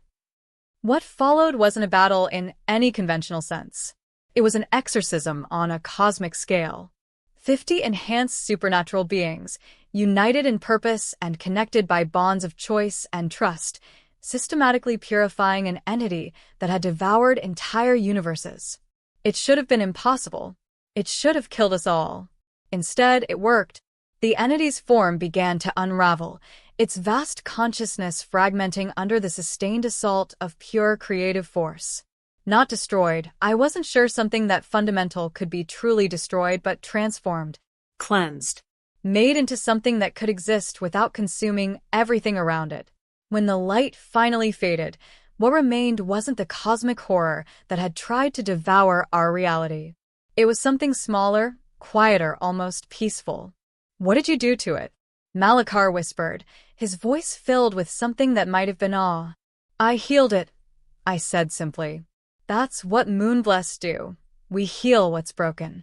Even something that vast, that ancient, that seemingly beyond redemption. The transformed entity, now no larger than a person and radiating calm rather than hunger, looked at me with eyes that held gratitude instead of malice. Then it simply faded away, returning to whatever dimension it had originally come from. But this time, it wasn't fleeing. It was going home. Impossible. One of the surviving High Reapers breathed. Apparently not, I replied, turning to face what remained of the Covenant forces. Without the entity's power backing them, the enhanced creatures began to revert to their normal forms. The corrupted werewolves remembered who they used to be. The lesser reapers found their hold on reality growing tenuous. This isn't over, Malachar said, but his voice lacked its earlier confidence. The Covenant will. The Covenant is finished, I interrupted. Your cosmic patron just got therapy instead of lunch. Your ideology of consumption and sacrifice just got proven wrong by an ideology of sharing and healing. What exactly do you think you're going to accomplish now? He stared at me for a long moment, then began to laugh. Not the bitter sound I expected, but something genuine and almost relieved. You know what the strangest part is, he said. I think I'm glad you won. Then he faded away, taking the remaining High Reapers with him. As the battlefield fell silent, I felt our collective bond begin to stabilize into something sustainable. Not the desperate emergency connection we'd forged for battle, but a chosen network of allies who discovered that shared power was stronger than hoarded power. Is it over? Kai asked, appearing at my side with golden light still streaming from his hands. This part is, I said, leaning into his warmth. But I think what we built here, this connection, this proof that cooperation is stronger than conquest, I think that's just the beginning. Around us, supernatural beings from dozen different communities were helping each other tend wounds, sharing resources, working together in ways that hadn't been seen for centuries. The last Moonblessed had done more than save the world. She'd shown it a better way to exist. Chapter 12. 6 months later. The wedding took place in the Forge of Stars, under a full moon that seemed to approve of the proceedings. I stood in the center of the ancient stone circle, wearing a dress that Sage had somehow convinced me was absolutely perfect, flowing silver silk that caught the moonlight like captured starfire, with Luna's tears embroidered in silver thread around the hem. My grandmother's pendant rested against my throat, warm with inherited love and blessing. But it wasn't the dress or the setting or even the moon's benediction that made the moment perfect. It was the man standing across from me, his amber eyes bright with tears of joy, his hands steady as he reached for mine. You know, Kai said softly, his voice carrying clearly in the hushed circle, when I first found you crying in that forest, I never imagined we'd end up here. Here where? I asked, though I was smiling so hard my cheeks hurt. Getting married in a circle of ancient stones surrounded by half the supernatural communities in North America? Here happy, he corrected gently. Here whole. Here home. Elder Moonwhisper of the Pacific Wolves, the oldest alpha in attendance and the closest thing to neutral clergy we could find, cleared her throat delicately. If the bride and groom are quite finished being adorable, she said with twinkling eyes, we do have a ceremony to complete. The laughter that rippled through our assembled guests was warm and welcoming. Pack members from Haven, Crescent Moon, and a dozen other territories. Vampires who'd traveled from the Eastern Territories. Witches from hidden enclaves who'd never worked openly with werewolves before our alliance. Even a few Fae representatives who'd shown up out of curiosity and stayed out of genuine affection. The supernatural world was still rebuilding from the Covenant's depredations, but it was rebuilding together. The network of connections we'd forged in battle had evolved into something unprecedented, a true alliance between previously isolated communities, based on mutual respect and shared purpose. Do you, Luna Ashworth, Elder Moonwhisper continued formally, take this man as your chosen mate, your partner in all things, your anchor in the storm, and your companion in the calm? I do, I said, meaning it with every fiber of my being. I choose him today, tomorrow, and every day after that. And do you, Kai Richardson, take this woman as your chosen mate, knowing that her path may lead through dangers that would terrify lesser souls, accepting both her light and her shadows. I do, Kai replied, his voice ringing with absolute certainty. She's already led me from darkness into light. I'll follow her anywhere. Then, by the power vested in me by Moon and Pack and the ancient laws that bind us all, Elder Moonwhisper announced, I pronounce you mated for life. You may kiss your... But Kai was already kissing me, his lips warm against mine, his arms pulling me close as silver and gold light exploded around us like captured lightning. The true mate bond that had formed months ago blazed to even greater intensity, now sanctified by choice and ceremony and the witness of our communities. When we finally broke apart, both breathing hard and glowing like matched stars, the entire circle erupted in cheers and howls of celebration. Ladies and gentlemen, Elder Moonwhisper announced with obvious satisfaction, I present Luna and Kai Richardson, bound by choice and blessed by the moon herself. The reception that followed was unlike anything I'd ever experienced. Pack members dancing with vampires, witches sharing spell techniques with werewolf healers, and through it all, the warm buzz of connection and community that had become the new normal in our strange, wonderful world. You know, Sage said, appearing at my elbow with a glass of something that sparkled suspiciously. I had my doubts about him at first. Only at first, I teased, accepting the drink. Okay, for the first month, she admitted with a grin. But watching him fight cosmic horror to protect you kind of sealed the deal. Plus, he makes you smile in a way I wasn't sure you'd ever smile again. She was right. The happiness that bubbled up inside me now wasn't the desperate, clinging joy I'd felt during my relationship with Marcus. It was something deeper, more sustainable. The contentment of someone who'd found not just love, but partnership. Not just acceptance, but genuine understanding. Mrs. Richardson. Alpha Rivera appeared with her own drink and a knowing smile. How does it feel to be officially part of the most disgustingly adorable couple in supernatural history? Disgustingly adorable? I protested, though I was laughing. You literally glow when you're happy, she pointed out. Both of you. It's too throttlingly sweet. Before I could formulate a properly indignant response, a familiar voice cut through the celebration. May I have a word with the bride? I turned to find Marcus standing a few feet away, looking uncertain and hopeful and remarkably like the boy I'd once known. The months since the battle had been good to him. Regular food and sleep and the absence of cosmic horror had restored some of the warmth to his features. He'd also been working tirelessly to help rebuild the communities damaged by his actions, never asking for forgiveness, but clearly determined to earn it through service. Of course, I said, following him to a quieter corner of the celebration. I wanted to give you this, he said, pulling a small wrapped package from his jacket. Consider it a wedding gift. Or an apology.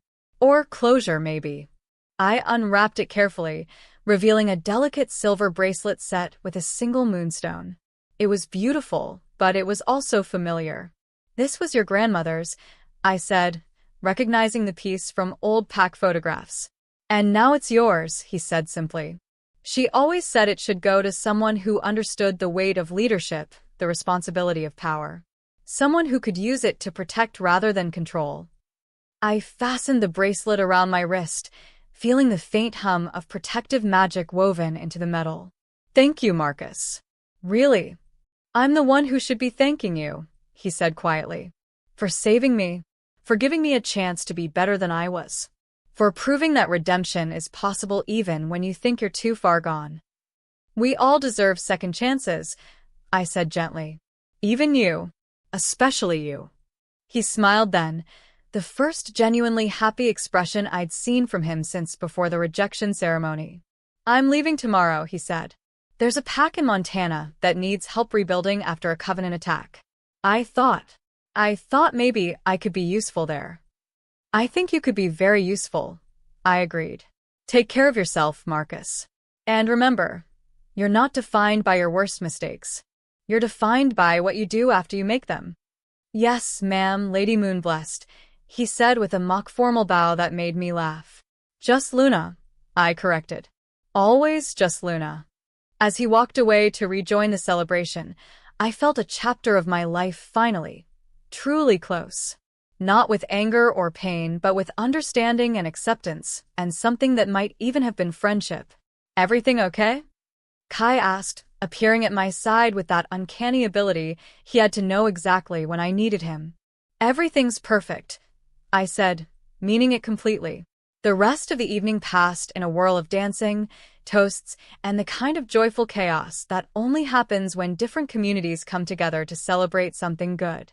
I found myself in conversations with vampire lords about healing techniques, pack alphas about territorial cooperation, and witch elders about the integration of different magical traditions.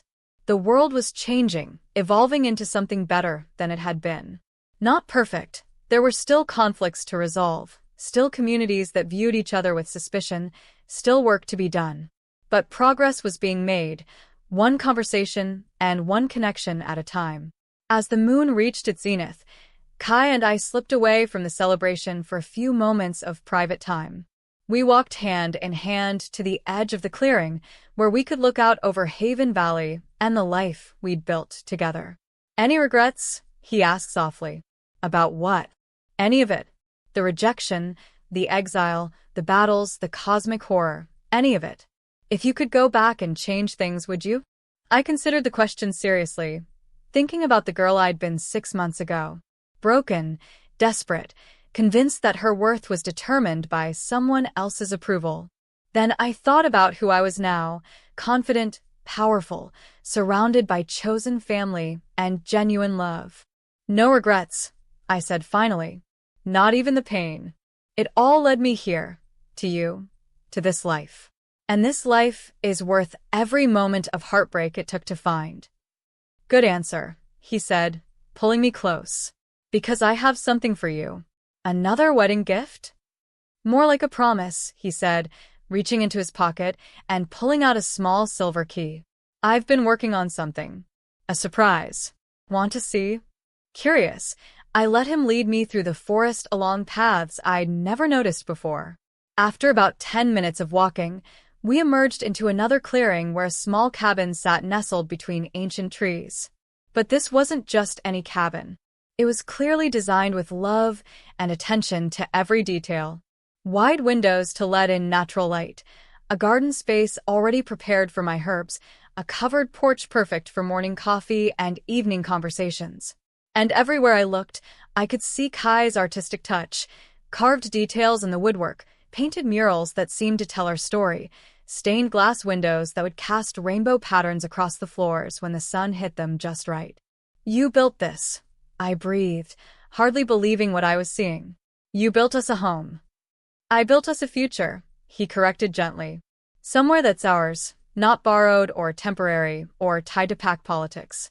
Somewhere we can build a life exactly the way we want to. I turned to face him, tears streaming down my cheeks, silver light pulsing gently around us both. How long have you been working on this? Since the day I first told you I loved you, he admitted. I wanted to have something permanent to offer. Something that said I wasn't going anywhere no matter what. Kai, I whispered, not trusting my voice to hold steady. There's more, he said, unlocking the front door and leading me inside. The interior was even more beautiful than the exterior.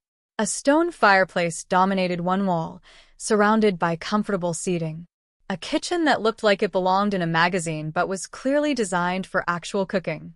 A reading nook by the largest window, already furnished with bookshelves and a reading chair that looked suspiciously like the one from my grandmother's cottage. But it was the bedroom that made me stop and stare.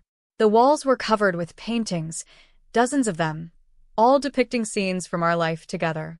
The first time we met in the forest. Our first kiss. The battle against the entity.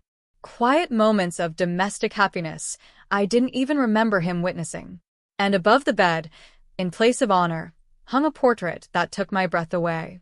It showed me not as I'd been during our darkest moments, but as I was now, strong, confident, glowing with inner light and surrounded by representations of everyone I'd chosen to protect and love. This is how I see you, he said quietly. This is who you've always been, even when you couldn't see it yourself. I turned to him then, overwhelmed by love and gratitude and the sheer impossibility of finding someone who could see so clearly into my soul. I love you, I said, the words feeling inadequate for the magnitude of what I felt. I love you so much it terrifies me sometimes. Good, he replied, pulling me close. Love should be a little terrifying. It means it matters. We spent our wedding night in our new home, christening every room with laughter and whispered promises and the kind of intimate connection that comes from two souls who found their perfect match. And when we finally fell asleep, wrapped in each other's arms as silver and gold light danced lazily around us, I knew with absolute certainty that this was how my story was supposed to end. Not with a broken heart and exile, not with sacrifice and noble death, but with love, with choice, with a future built on mutual respect and shared dreams and the revolutionary idea that sometimes, just sometimes, you really can have it all. 2 years later, the first moon-blessed academy graduated its inaugural class on a perfect spring morning, with representatives from every major supernatural community in attendance. I stood at the podium, looking out at 30 young faces that represented the future of our world. Werewolves, vampires, witches, and even a few fae, all trained in the arts of connection and healing that had once been exclusive to my bloodline. You are not moon-blessed, I told them, my voice carrying clearly across the assembled crowd. You are something new, something better. You are covenant-blessed, bound not by blood or destiny, but by choice. By the decision to use your abilities to heal rather than harm, to connect rather than dominate, to lift others up rather than tear them down. Behind me, Kai was setting up his latest artwork, a mural that would serve as the Academy's centerpiece. It depicted dozens of figures from different supernatural communities working together, their various abilities combining to create something beautiful and powerful and entirely new. Go out into the world, I continued, feeling the network of connections that now span the continent pulse with warmth and purpose. Share what you've learned. Build bridges where there were once walls. And remember, you are never alone. The bonds we've forged here will connect you to allies and family wherever you go. As the ceremony concluded and the new graduates scattered to their various assignments, I felt a familiar presence beside me. Proud of your students? Nix asked, her violet eyes bright with satisfaction. Proud of what they represent, I corrected. The proof that power shared is power multiplied. That the old ways of hoarding and competition don't have to define us anymore. And personally, she asked with a knowing smile, are you happy, Luna Richardson?